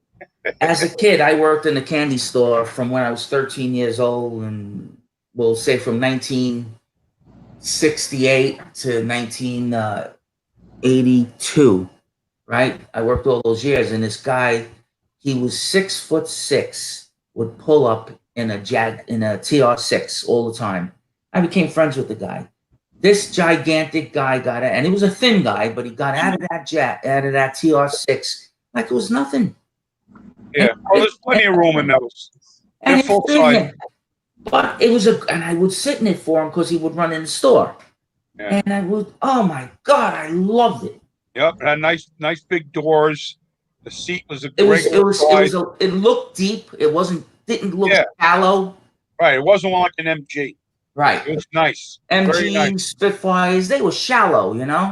Oh, man. They had nice deep wheels. Those guys used to come to get tires on the MG Midget, and we used to have to tell them to pull it in because if we got in there, we'd hit our knee against the dashboard on trying to operate the clutch. Right. It's crazy. Yeah.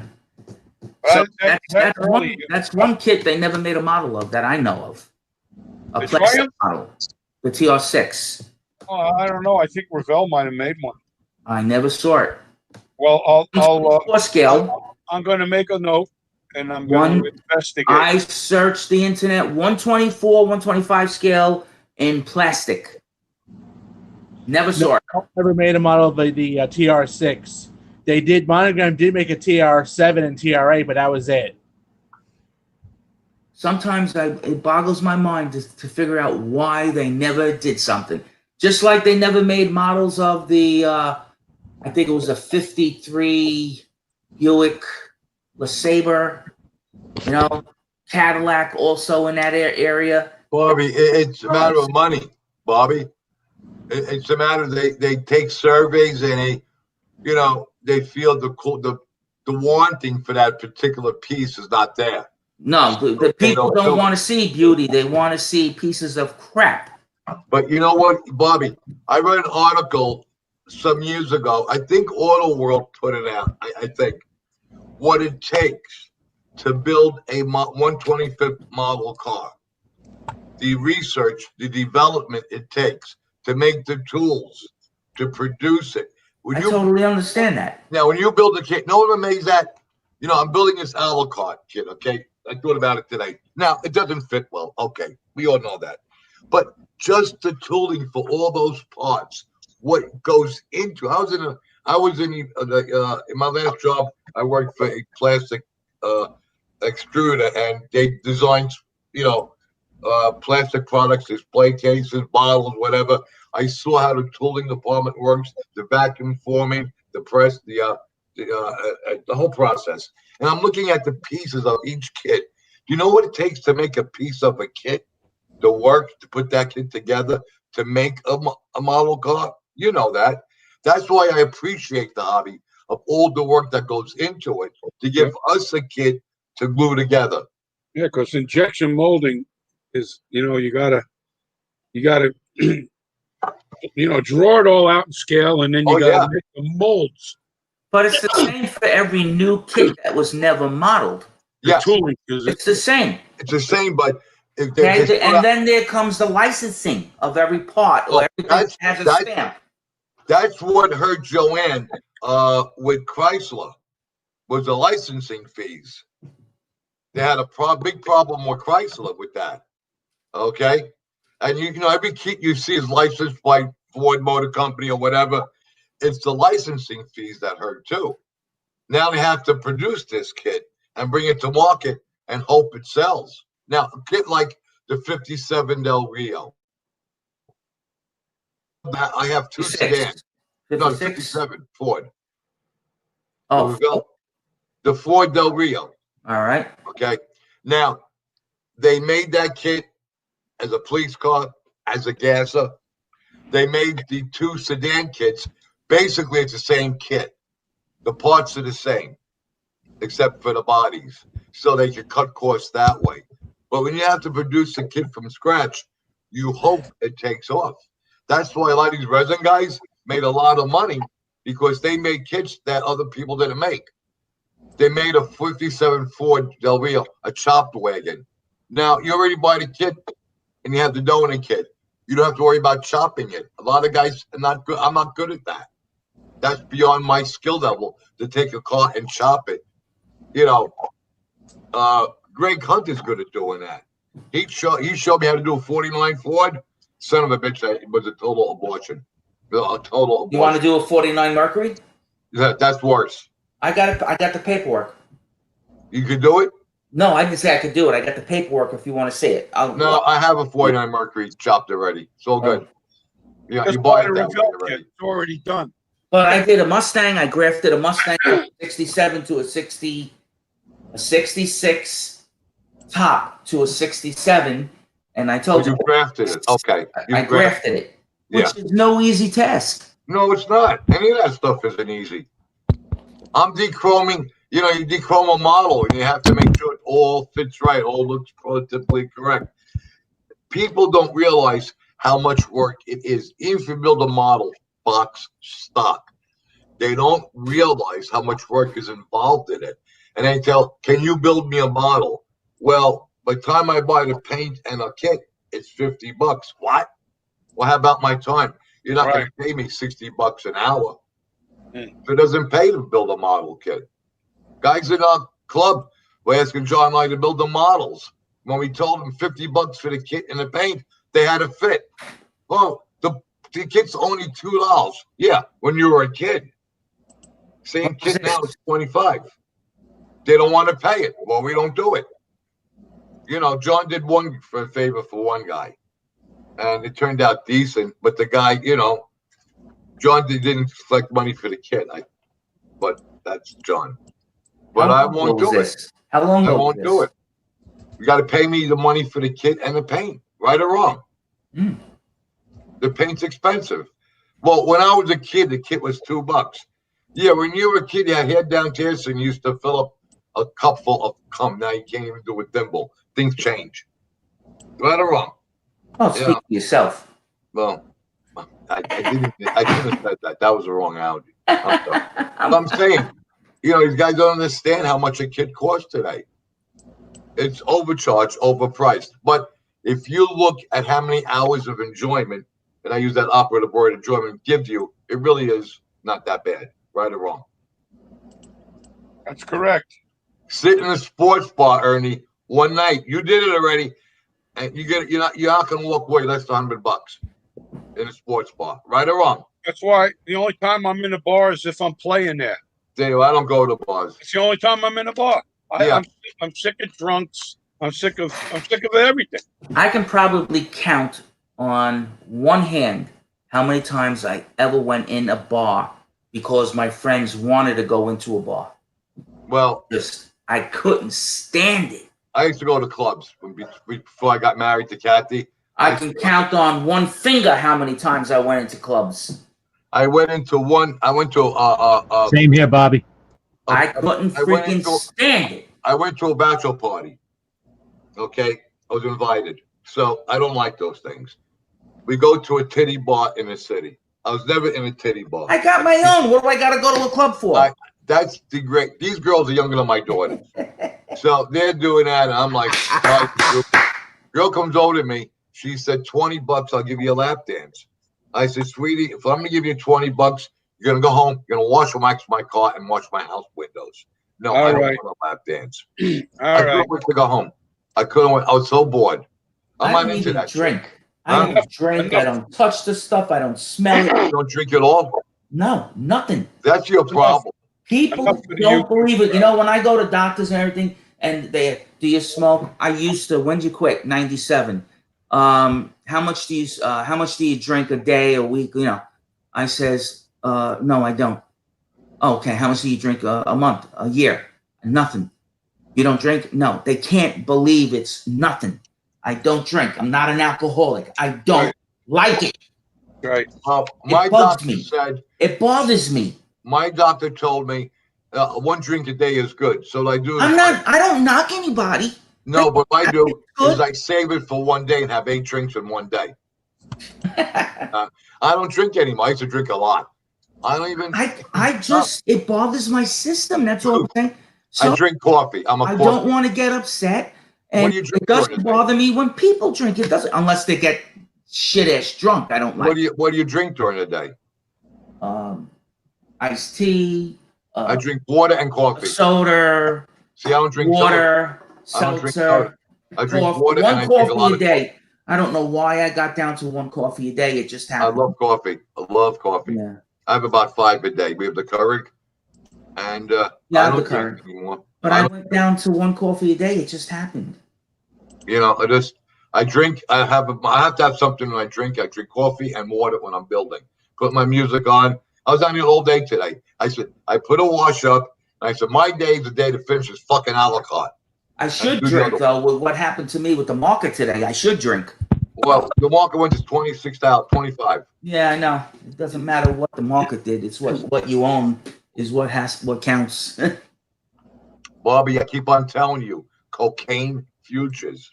What? Cocaine? Cocaine futures. Can't go wrong with cocaine futures, my man. Nice. Well, we'll see. We'll see when this goes out on YouTube. Hey, you like my little man back here? You like my man? See my man? Where is he?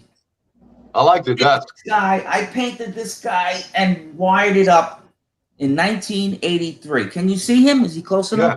What's he doing? Building a model airplane? Yeah, he's building a boat. Oh, See? Nice. oh, yeah, now I can see it. In 1983, but he didn't come through the move too well.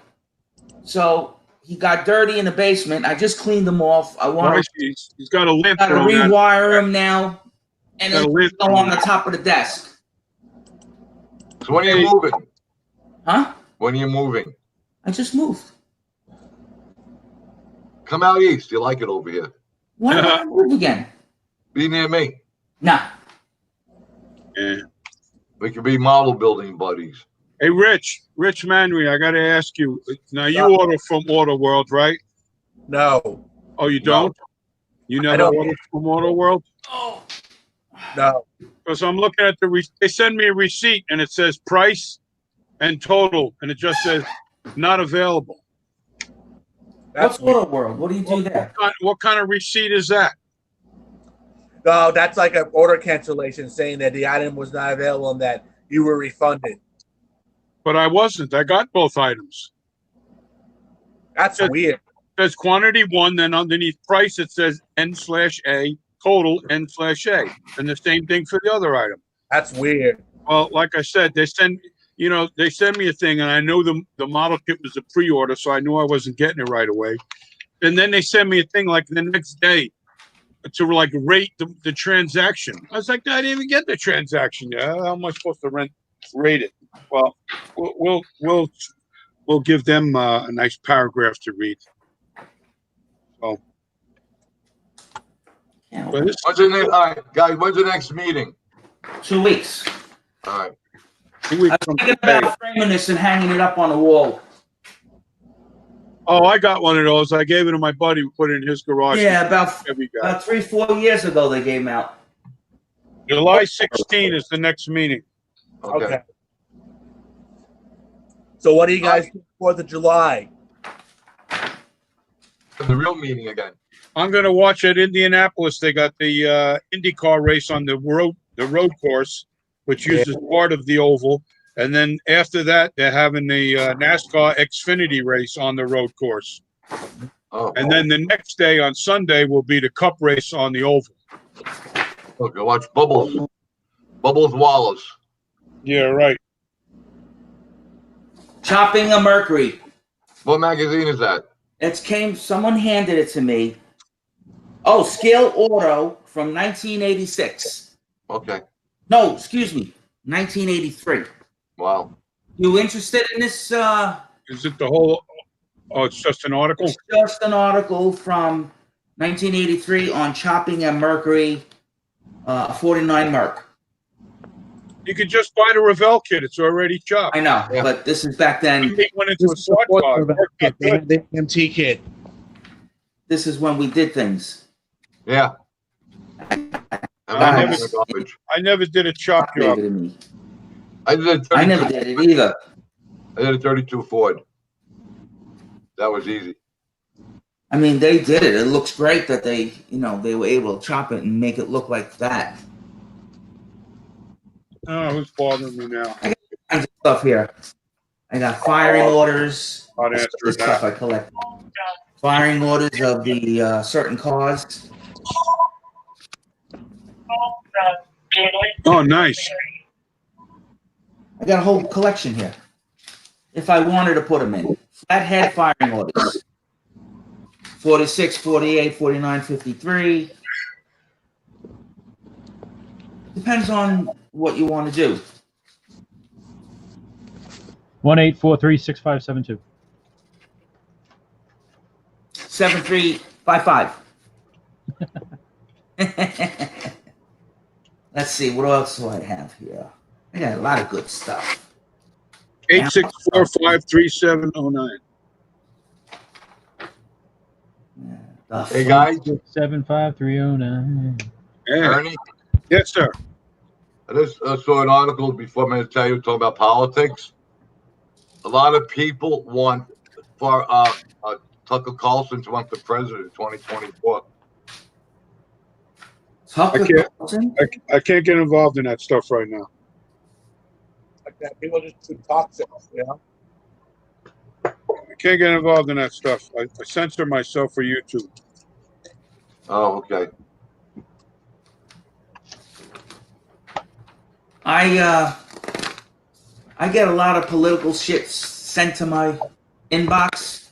I don't, if I get something that's more than 2 sentences long, It's an invasion of my privacy. I just I delete it. just without even delete reading it because I don't want to be burdened to read it. Yeah, I delete it without even reading it. Sorry, If it's funny and it's less than 2 sentences, I'll read I it. don't want it there. I don't want to read a paragraph. I don't want to read a book. So I don't read it. Goes right in the trash. My brother-in-law is great for that. Sends me all this stuff. Sends me, you'll enjoy this, a movie or whatever, But I don't know what it's about. I don't know what political it is. Right in the trash. I don't care. Well, They don't state what it is. If someone said something or someone did something.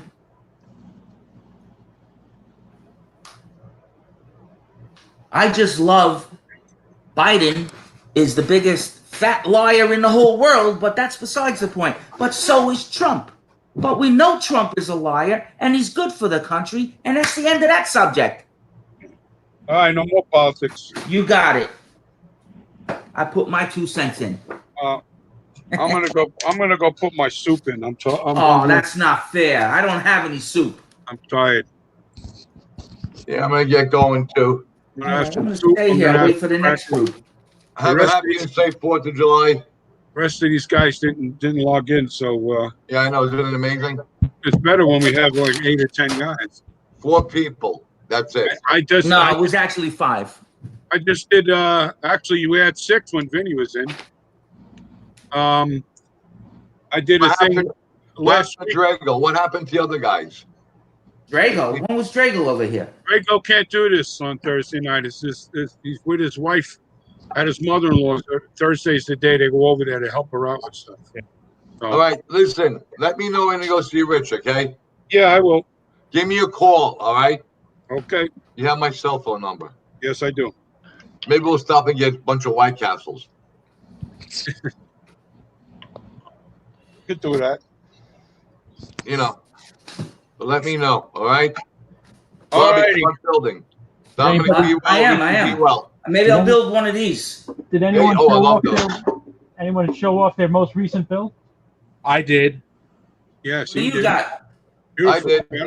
Dom, what is that? Vet? All right. What year? 58? No. 57? 62. 62. This was a replica that was about 40 something years in the making. I took pictures of this car in 1980, and I've always wanted to make a model of it, and finally got a printer that makes white decals and let her rip. Wow. See my Monty? The decals came out awesome. A Corvette with a teardrop hood scoop on it. Yeah, Dominic, you're nice. see the Monty? Yep, very nice. Let me show You you. wait, you guys. I'm going to find someone. I'm going to pay him to build my models. Yeah, my 27 model sedan delivery. There you go. Is that Big John or Little John? No, No, that's not him? What, you mean Little John Batera? I got Yeah, it. is that the kid? I don't think so. Oh, okay, that's what I thought it was when he showed us. And Dominic, this is my first dollar car. I'm doing the other one now in pearl white. I made a roadster out of it. Nice. I did it in black. House of color paint and clear. It's nice to see it in a different Really? color. I'm sorry? It's nice to see it in a different color. Yeah, I know. I saw it on Facebook and I really fell in love with What it. color is that, Patty? It's black. It looks like it's shifting. No, it's just the way the light hits it. I have No, it's clear on shifting. it. It's And, shifting. There's a lot of clear on there. It looks green, purple, like an eggplant. No, it's black. Am I right, guys? It's I don't know. black. I can't It's really shifting tell. over here. There's I probably see just, gold. probably I just see something, purple. I probably see something in the green. room reflecting on it. Yep. It looks cool with the black and gold. Yeah, I like it. See, it's shifting, Patty. Okay.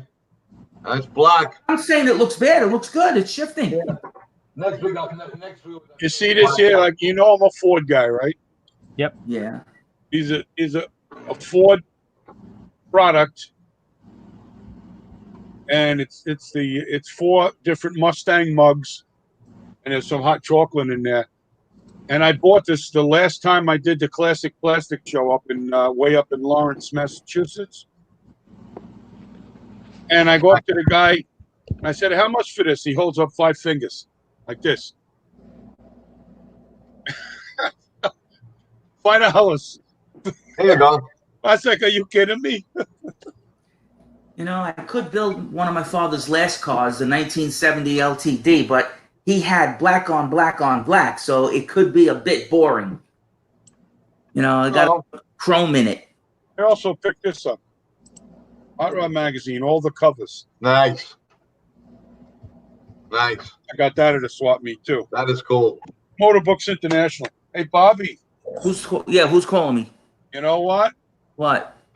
I think next time I get to see you, I'll have to loan you this book. Jaguar? I have a few Jaguars in a book that I just found out in the garage. And see, there's Close. the Why don't you we'll meet one day? there's the Mark II. Well, if we go Is that the way your hand is? if we go over Richie's, That day I may be busy. well, we don't know yet. Yeah. Well, the 11th, I know. Wait, the 11th is Saturday? Yeah. Yeah, that day I definitely Oh, it'll probably be during the week During the week is good.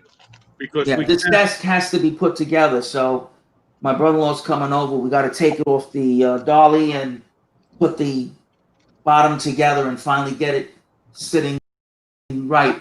This thing is on a 6-inch dolly. I gotta look at the schedule and see what day am I going to work next week and stuff like that. How is it working? I don't work. All right, I'll see you in 2 I weeks. only work I'll one see you day. before that, guys. All right, Brad. All right, Pat. All right, let me know when, okay, Ernie? Okay. Yeah. Maybe we'll stop and get some White Castles. Yeah, that'd be cool. See, Cole, you can get a touch with Drago and Bill. I'll see if I can.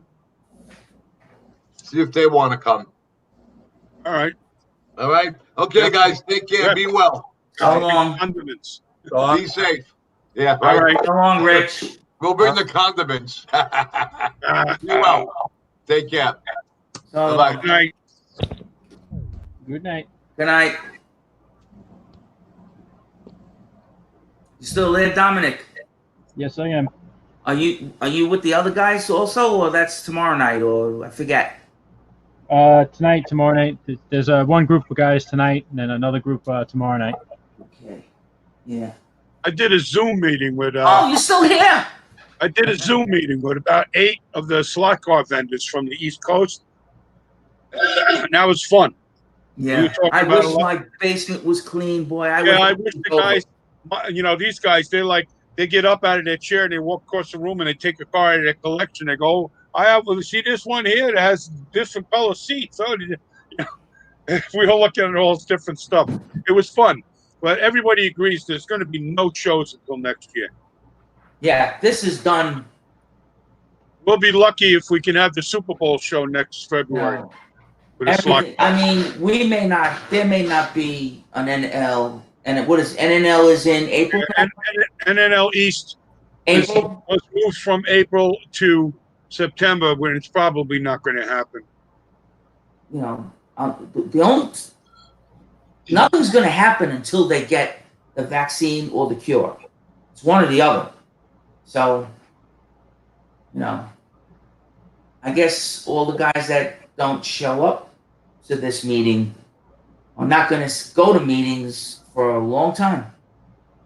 But I enjoy it, and I appreciate you guys doing it. Because now I'm really going to start modeling. I can't wait. I can't wait. I got to go downstairs and bring up my little desk. And I have the spray booth, Ernie. So, but what I didn't say is I built like a piece of wood, and I have, I used to work with the American Stock Exchange, and they had little, I think there was 6-inch fans. It might have been 8-inch fans, but I think they're 6-inch explosion-proof fans. And I put 2 of them on this board, and I put the board at the bottom of the window, so the fan gets ducted out in the middle of the board, and then the 2 fans go on either side in case any gases still get out in the room and I'm breathing clean air. Yeah, it's beautiful. And it stays there and it gets locked in. And that's how I did it. And I think I told Dominic about it. And I don't have to worry about them inside. And the fan makes a little noise, but that's it. And it's just when I'm spraying. Right. And then you shut it off for about 5-10 minutes when you're done. That's it. Afterwards. And we both using, you ever hear an eye water presses? They make no noise at all. They go very quiet, very quiet. But I got to buy a new one. I do the same thing when I go to the lab. Right. And he prints something out on a 3D printer, and he'll hand it to me with some drawings and stuff and say, all right, we got to do, this is what we got to do for this client. And then after everything works and fits, and then he says, all right, take it apart, wash the parts, and paint them all, like satin black finish. And then I spray them, and then after I spray them, I just leave them in there, and I leave the fan blowing. Right. What do you use for a compressor? I use a Rust-Oleum. You don't like a compressor? We don't need it. We don't need it. Oh. We don't need it. I love it. Just use the can. I love airbrush. We don't need that kind of finish. It's still prototype parts. It's so small, yeah. Well, there's like big 2 squirts, you're done. So I just paint it whatever he needs. Sometimes he wants it white. Sometimes they want it gray. Whatever it has to be. Because we do a lot of optical stuff. So sometimes it has to be a certain type of white to reflect a certain type of light or something like that, Yeah. But it's the same thing, though. I go in there, and it's a small room adjacent to the laboratory, and also the furnace for the house is in there. and the paint booth is about 10 feet across the room from that. Yeah. And I put it on. I start getting the air going and everything, and then I paint, and then I just leave it going. Shut the door, and nobody hears nothing anyway. Yeah. Ernie, how old are you? Are you my age? I'm 67.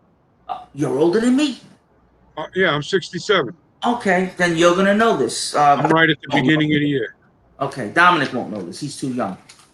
I was downstairs looking at stuff, and I found some pictures that I was able to take from my family's home before the lawsuit. You know, my brother was taking everything, and I had to put a stop to him. Do you remember this toy? Can you see it? Yeah, it's the robot, but that's not The Mr. Great Galoo. Yeah, that's not Mr. Machine. No, that's the Great other one. Galoo. Yeah. Remember him, the monster? The one I was thinking of was made by Marx, Mr. Machine. Yeah, no, that was the Great Galoo. Yeah. Do you remember either of these cars? They were tethered. Yeah, I have two of the orange ones downstairs. Shark. Yep, I have That's a the box Shark. on one of them too. The other one was the Flying Dutchman. Wow. That was I'm looking for the date. 1963. Yeah, the Remco Shark. Yes, that's 1963. If you could see it. Under the hood, instead of Offenhauser engine, had 4 D-cell batteries. Yeah. Yeah, I have 2 of them now, and they're both used. But I have a box for one of them. But I want to take one of the one that's not as in good a condition, and I would like to customize it, do something with it. Just put it. I thought you were younger than me. I just act young. That's good. Do you know my house? Do you know where I live? No. All right. When you come by, I'll give you the address. I don't want to say it on while we're there. Don't say it on YouTube. Yeah. Dominic, are you there? Yes, I am. Are you looking? Yeah. This is when I first moved in before I did any work to the house. Wow. A wooden staircase. That's what the guy's got across the street from me. Him and his wife built it. It's a wooden staircase that I went through on the first day. All right, nice. Okay. This was their sunroom in the back of the house. Look at this shit. Where's Dominic? Oh wait, can't see it really. It's a shitty picture. Hold on, I got a better one. They don't have the jealousy windows, huh? Yeah, that's it. There it is. Jealousy windows. Yeah, yeah.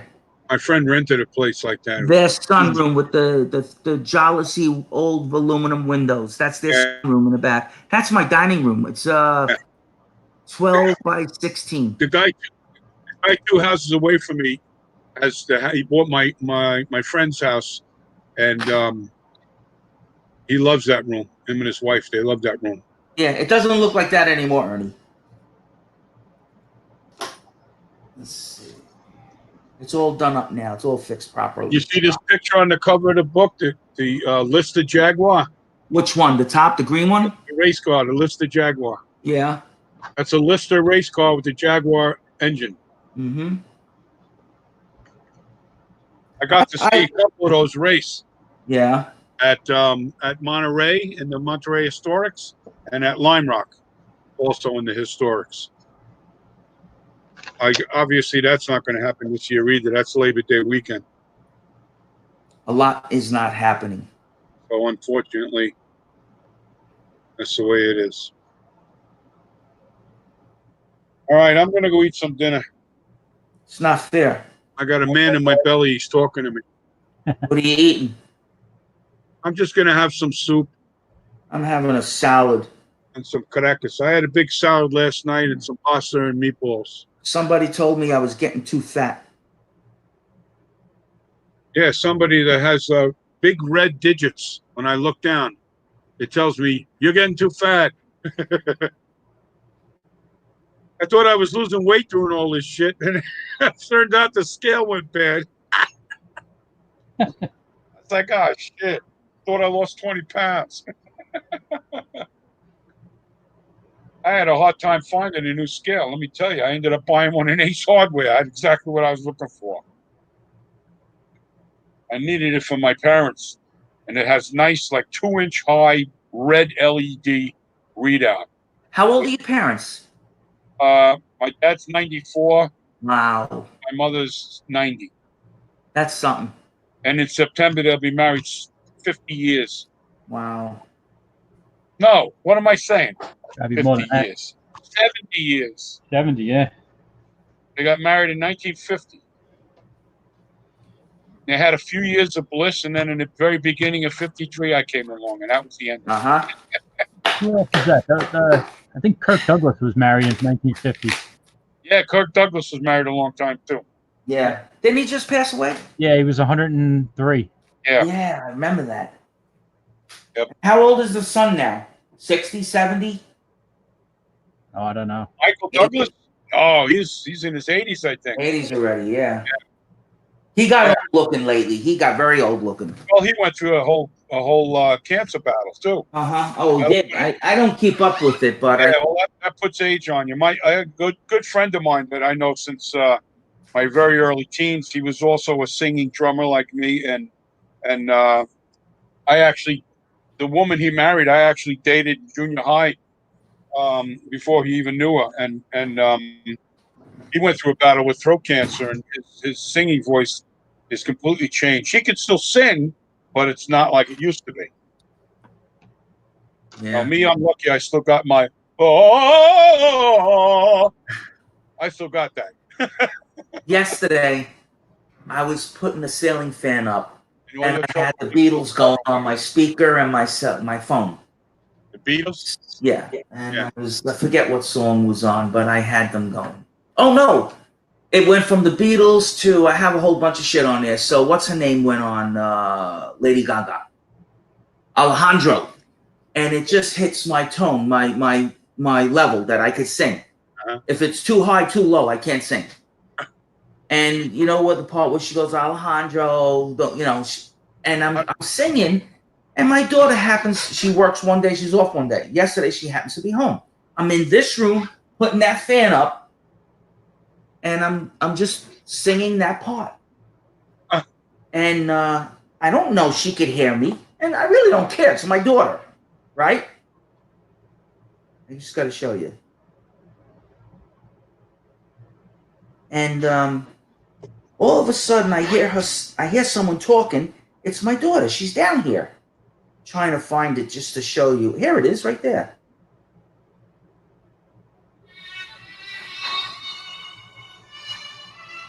You could hear that, right? Yeah. So she's going, you're going to be the talk of the office tomorrow. I'm saying, what? Yeah, I'm on the phone with my salesman, Mike, from Texas. And he says, wow, you have some stereo downstairs. He says, that's no stereo. That's my father. He's singing with his little iPod, with his little iPhone, and he's singing with it, and he's going with the song, and that's who you're hearing is my father. That's my range. That's what I'm saying. So I says, did you tell me I was 65 years old? You know the band Boston, right? Yeah. Rock band, and the lead singer, he committed suicide. I'm not familiar with them, but go ahead. Well, anyway, Brad Delp, he had an amazing voice, stratospheric voice, and he could get up there and he could really belt it out. I think he's got his highest level, and he goes another octave up. It was amazing. So anyway, the guy who was the main guy in Boston, the guitar player, he's sitting home, and his wife is on the computer, and he goes, "Oh, what is that? One of our old concerts?" She goes, "No, it's some Home Depot manager down in Maryland doing karaoke." And he goes, "What?" So they listened to it, and they were amazed, right? So they contact this guy. They send him an invitation. Would you like to maybe come and audition with the band, maybe play with the band or whatever. And he was like, I was never in a band in my life. His daughter sent it out there, right? He didn't even know it. So she's like, Dad, you got to go check it out. Check it out. Yeah. Check it out, you know? So I'm sitting here, and then the freaking guitar player's name, Scholes. Jesus. Oh, Tom Scholes, right? I did see them in concert once, and I saw them with this guy. And you see this guy, and they got him set up in the band, and he just looks like some jock up there. Never been in a band, doesn't know how to be a rock star. Right. They got a little keyboard, like 2 octaves, where some songs he presses like one note here, one note here, one note here, just to fill in, wash. They call that a wash, right? And he walks to the mic, and when he opens his mouth, it sounds just like Brad Delp, and everybody was floored. It was freaky when people. It happens. Yeah. You know, I mean, sometimes you know that Tom Jones song, Delilah? Yeah. I could sing that. I could sing that the way he does it. Now, if I'm, you know, it comes on in the car, and if I'm not warmed up, I'm going to blow my voice out. So, but sometimes I screw around with it. But you have to. Your voice is a muscle, just like anything else. Right. You know, you can't wake up in the morning and all of a sudden try to start belting shit out, because you'll just ruin your voice for the day, or maybe more. Mm-hmm. And I was like, wow, I could fucking sing this, and I was singing along with stuff, and then I was just playing music and singing along to lyrics, and I was like, shit, this is fun. And then there was some other songs I was doing different things, but you know, I sing in the band. I've always sung in the band since I was, you know, like when I was 13, I did, but yeah, since I was 15, 16, that was the last time I did. I have as much fun singing as I do playing the drums. I really do. I enjoy the shit out. If I know someone's listening to me, I can't sing. You know, the band I'm in now, if you ever get to see them, it's not a spectacular band. The band I'm in now, okay. See them, maybe next summer, because this summer's a washout. And we do a lot of, you know, just regular old rock and roll songs, a lot of early Rolling Stone songs and stuff like that, a lot of revved up Dylan songs, and some off the wall stuff by the band, you know, and we do some early Beatles rock and roll songs like Roll Over Beethoven, song. Honey Don't, what else? Oh, what's the other ones? Dizzy Miss Lizzie. Heck, I sing all those songs. I sing the lead vocal, and it's fun, man. I dig it. When my other band, Bandwagon, I had for 25 years, I used to do Mustang Sally all the time. That looks nice, Dom. Thank you. Oh, that's cool. That is nice. Big Block Mopar. Yep. Did you ever hear Junk from Paul McCartney? No. Yes. I love that one. It was just on the other day. Yeah. That going to be tri-power, Dom, right? No, dual quads. Oh, dual quads. Okay. Great. I love it. You know, I always said, Dom, that, you know, I'm a Ford guy, but if I was one of those guys that had the garage with a dozen cars, one of them would be maybe like a 70 ETX. All one color, no vinyl. You know, for me, it's like a gentleman boulevard racer. You know, you step on that 440 with the torque light, it goes, and you could cruise around with the AC on, with the music. I always thought it was an awesome car. When I was a kid and I was working in Mole Ford, I was 17 years old, and one of the younger mechanics, who was 25 years old, he had a 70 GTX, and it was like a light metallic blue with a white vinyl top and a white interior, and he had a lot of tweaks done to the car to get past the tech inspectors at National Speedway and stuff. Okay. And he used to take me out in that car, man. I was like, whoa. We did 140 in that car on Sunrise Highway. Like, holy shit, man. Because when I had the Galaxy with the 4-speed, he goes, why kill yourself? He goes, I go out there, click, click, I win. That's what he always used to tell me. But I was very impressed by that car, and I always loved the body. Yeah, my cousins back, this was in the 80s, probably around 80, 82, 83. My cousin's friend had a Challenger with a Hemi in it. And Wow. man, that was probably the fastest car I was ever in. Wow. Just took off like a rocket. First car I ever put me in the seat, like pressed me into the seat. Yeah, well, that's how that GTX was. I was only 17 years old. And I was probably 14. or maybe 18 I was. Crazy.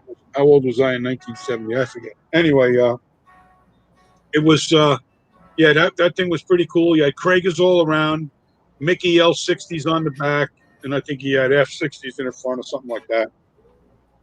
And he had all these little tweaks, like he had an aluminum manifold made to look like the Mopar manifold and everything. He had all this little stuff done on it.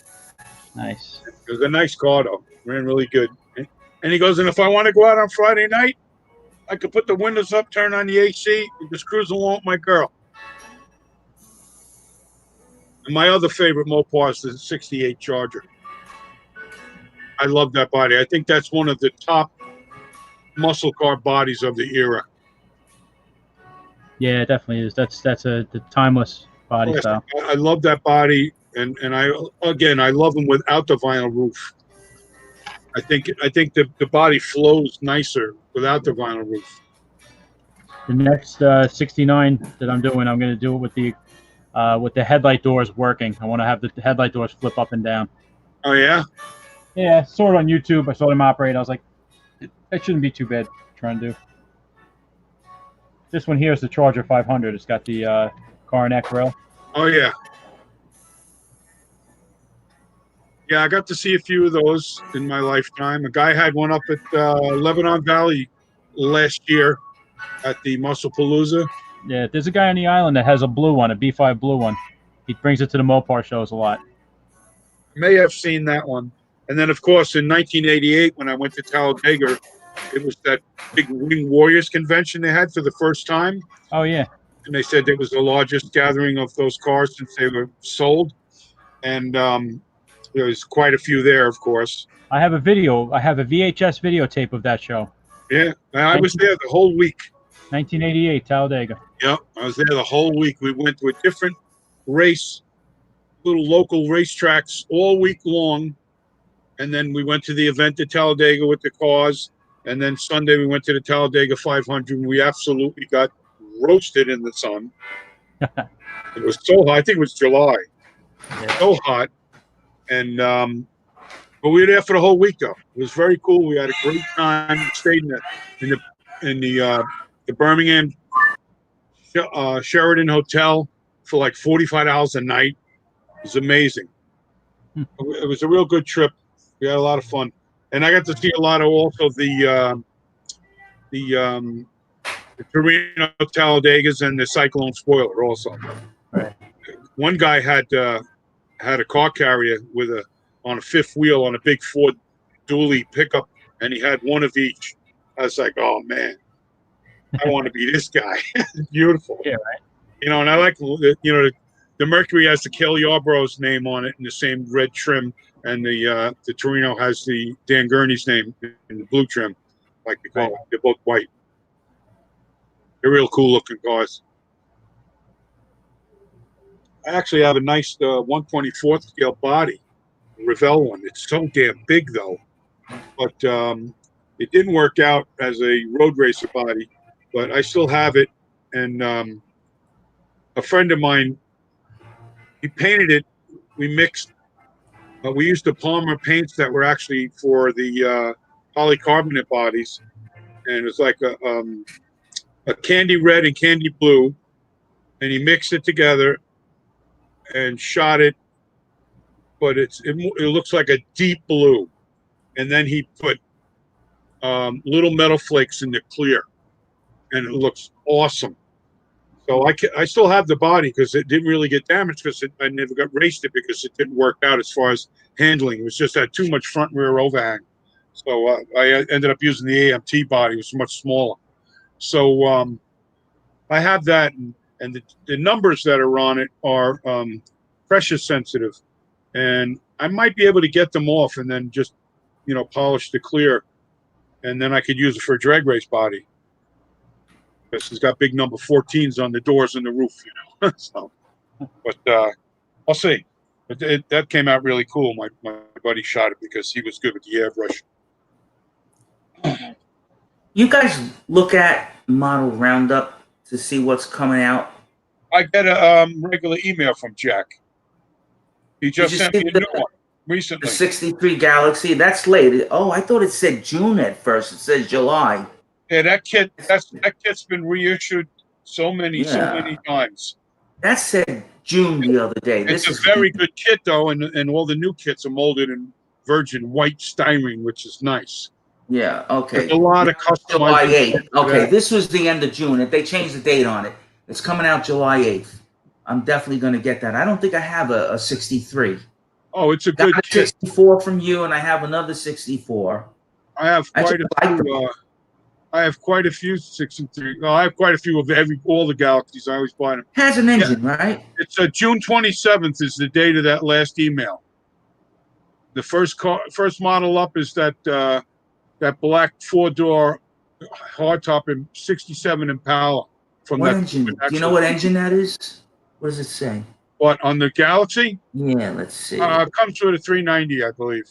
It's an FE motor. You could call it whatever you want. You could call it a 352, you could call it a 390, or you could call it a 427. Pretty much looks the same anyway. So it's still, they got a date on it, July 8th. Yeah. There's an ad in your magazine right now. Yes, where is it? I think it's right inside the front cover. So I only got to the first couple pages. In the back?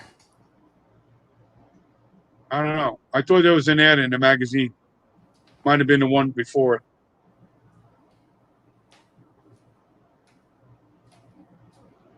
Because I know Auto World had a full. I don't see it.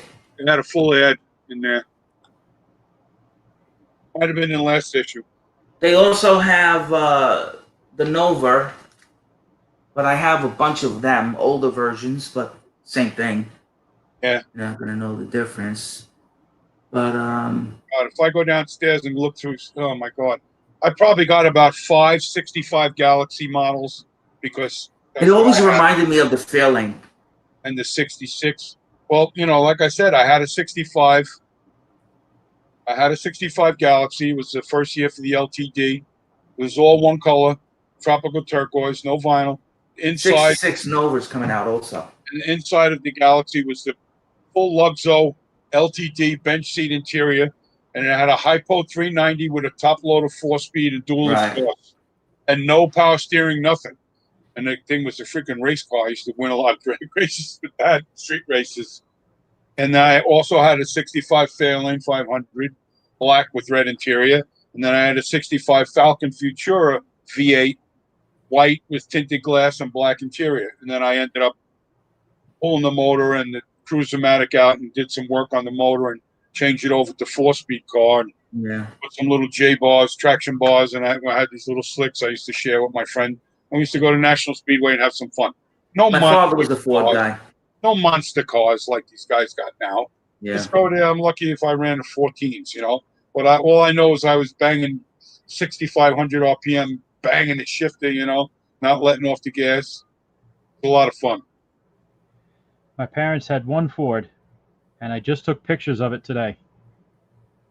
You still have it? No, but I took pictures of one that they... T-Bird 58? Square Bird. This one is a 60. Nice. Last year for that model. Beautiful. And that's exactly what they had, the 3 tail lights. Yep. And hardtop, same color, everything. And We were in the Kohl's parking lot in Bayshore. It wasn't Kohl's at the time, and somebody jumped out in front of my mother. She slammed on the brakes. I went from the back seat to the front, and I hit my eyebrow on the stereo knob and cut it open. Oh, jeez. So she goes running into the store with me, bleeding like a pig. I was little. I was like, 2 years old. And the woman inside the store bandaged me up, gave me a bowl of ice cream. Yeah. Right. Now, if somebody did that today, they'd end up getting sued. Yeah. Yeah. Wow. I love those square birds, man. Those are beautiful. Yeah, that one is. I converted the rear bumper on a 58 to the 60, and I got to find where I put that. I don't know. I haven't built it yet. All I do is convert the rear bumper. Yeah, that one that Vince Labosco built was amazing. Yeah. I mean, he won best in show every show he brought it to that year.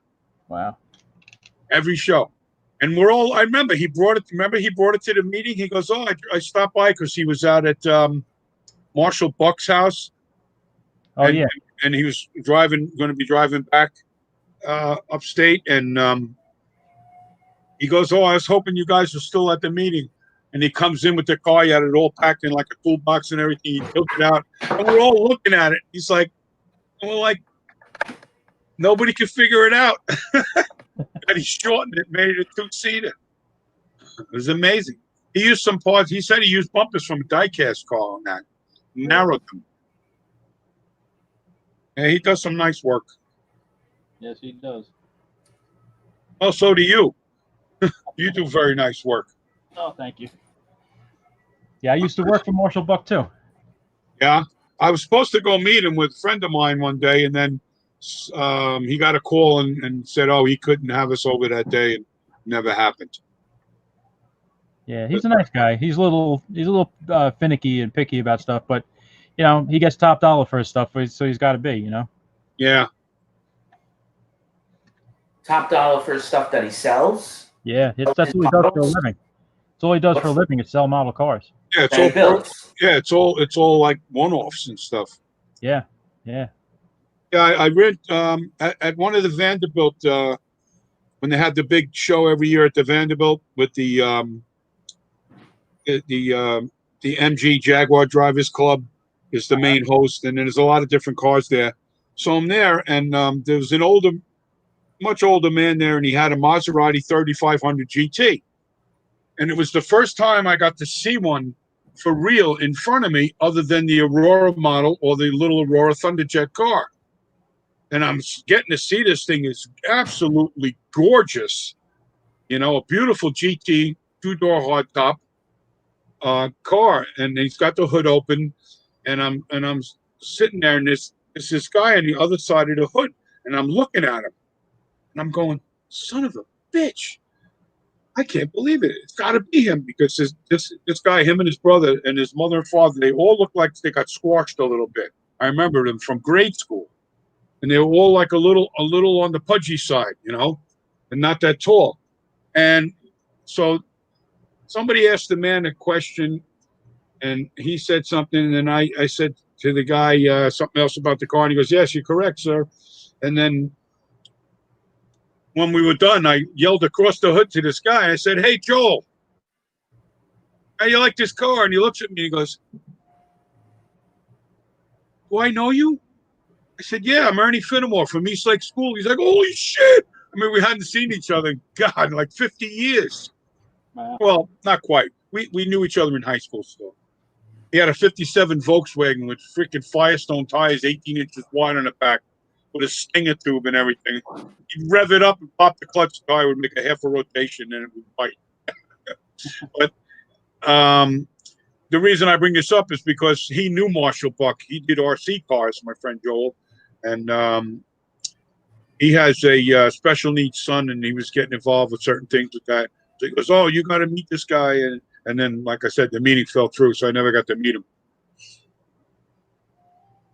So he comes to the model shows, though. I let him know when the Liar show is. Oh, yeah. He usually comes and he brings his son. But I haven't heard from him in a while, but hopefully his son is still all right, because every once in a while they'd have to go away to some special medical facility for something. And the kid's not, he's like 30 years old, the kid. So I don't know what's going on with that. Maybe I owe the guy a phone call.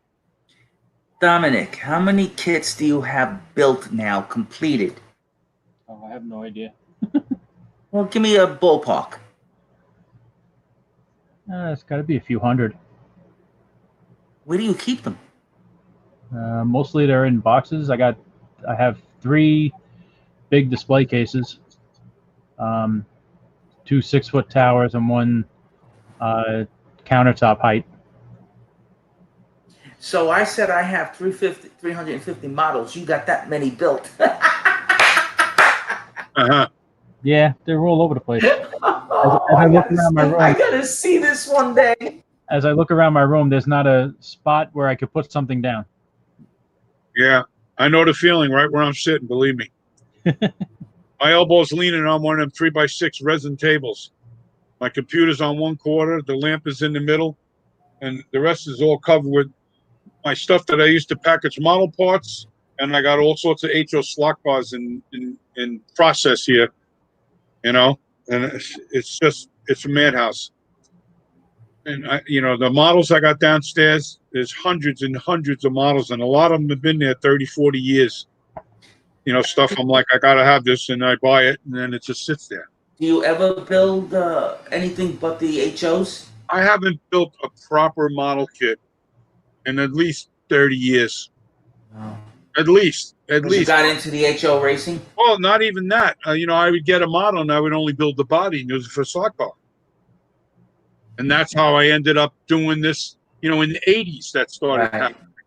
My friend and I started doing this hard body thing at used to be Belmore Raceway, right, which is long gone, on Belmore Avenue, just south of Sunrise. And just about that time, it started springing up all over the country, guys using hard bodies, And then I started selling the parts. But I was just like, I wasn't doing it pretty like I was doing now, Right. Like you go, sometimes these guys just throw wheels and tires in a bag. They write a number on it with a Sharpie and staple it on a Ziploc bag, or not even staple, Does your brother do the same stuff, or does he just help you at the show? No, my brother just comes to the show with me, and he sells whatever models he wants to sell and whatever, right.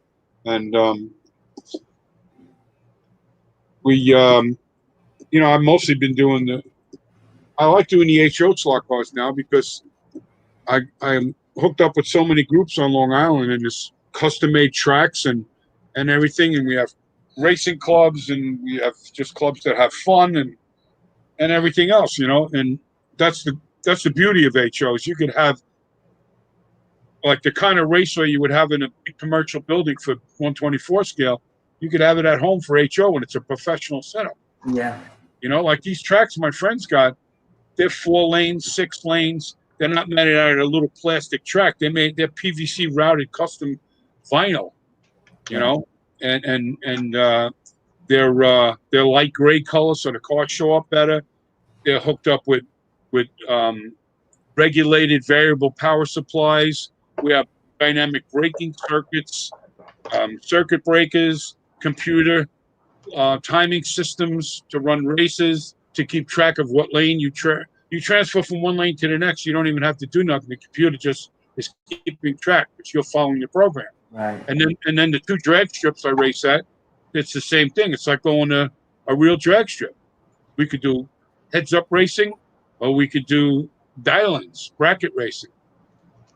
And so it's nice to be able to do that because, I can tell you from experience, you put a nice raceway together in 2 or 3 years, the landlord's coming down on you, and you're trying to make the rent. Right. And that's what kills it. I remember when they came out when we were kids. So we're the same time frame now. I thought you were younger than me. I don't know why. Yeah. Back then, the commercial raceways were power. Yeah. So when you got the first HO set, you'd be playing in your bedroom or living room right on the rug. Never on the rug. Never on the rug. Never on the rug. We were right on the rug. Oh, that's the worst thing for the cause. Well, what do we know? I was 5, 6, 7, 8 years old when they come out. When you read the model magazine, they tell you right away, don't set it up on a rug. But I was racing I had a little Eldon set that I used to set up in You the had garage. Aurora. Well, the first one I had was an Eldon set. It was like 1962. We used to set it up in the garage because it wasn't that big. And a couple other guys in the neighborhood had these Eldon sets. They were good sets, 1/32 scale. They weren't Right. like super cars or anything, but they were fun. We Then, had you know, same the thing. We Aurora- had the largest set, and I liked them. Yeah.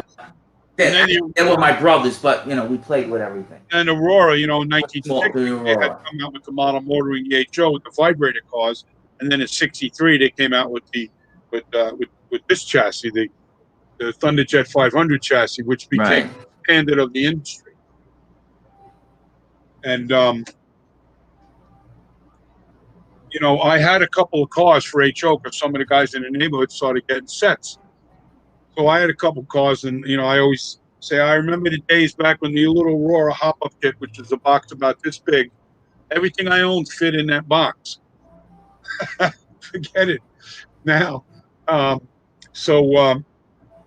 You know, I begged for a racing set, Aurora racing set, and to my father's credit, he bought the 2495, the best 2-lane set they had, and it came with a red '63 split window Corvette and a green '63 Riviera, and I also remember there always being a Jaguar around somewhere. yeah, they had an E-type Jaguar. Yeah, Right. I have plenty of those.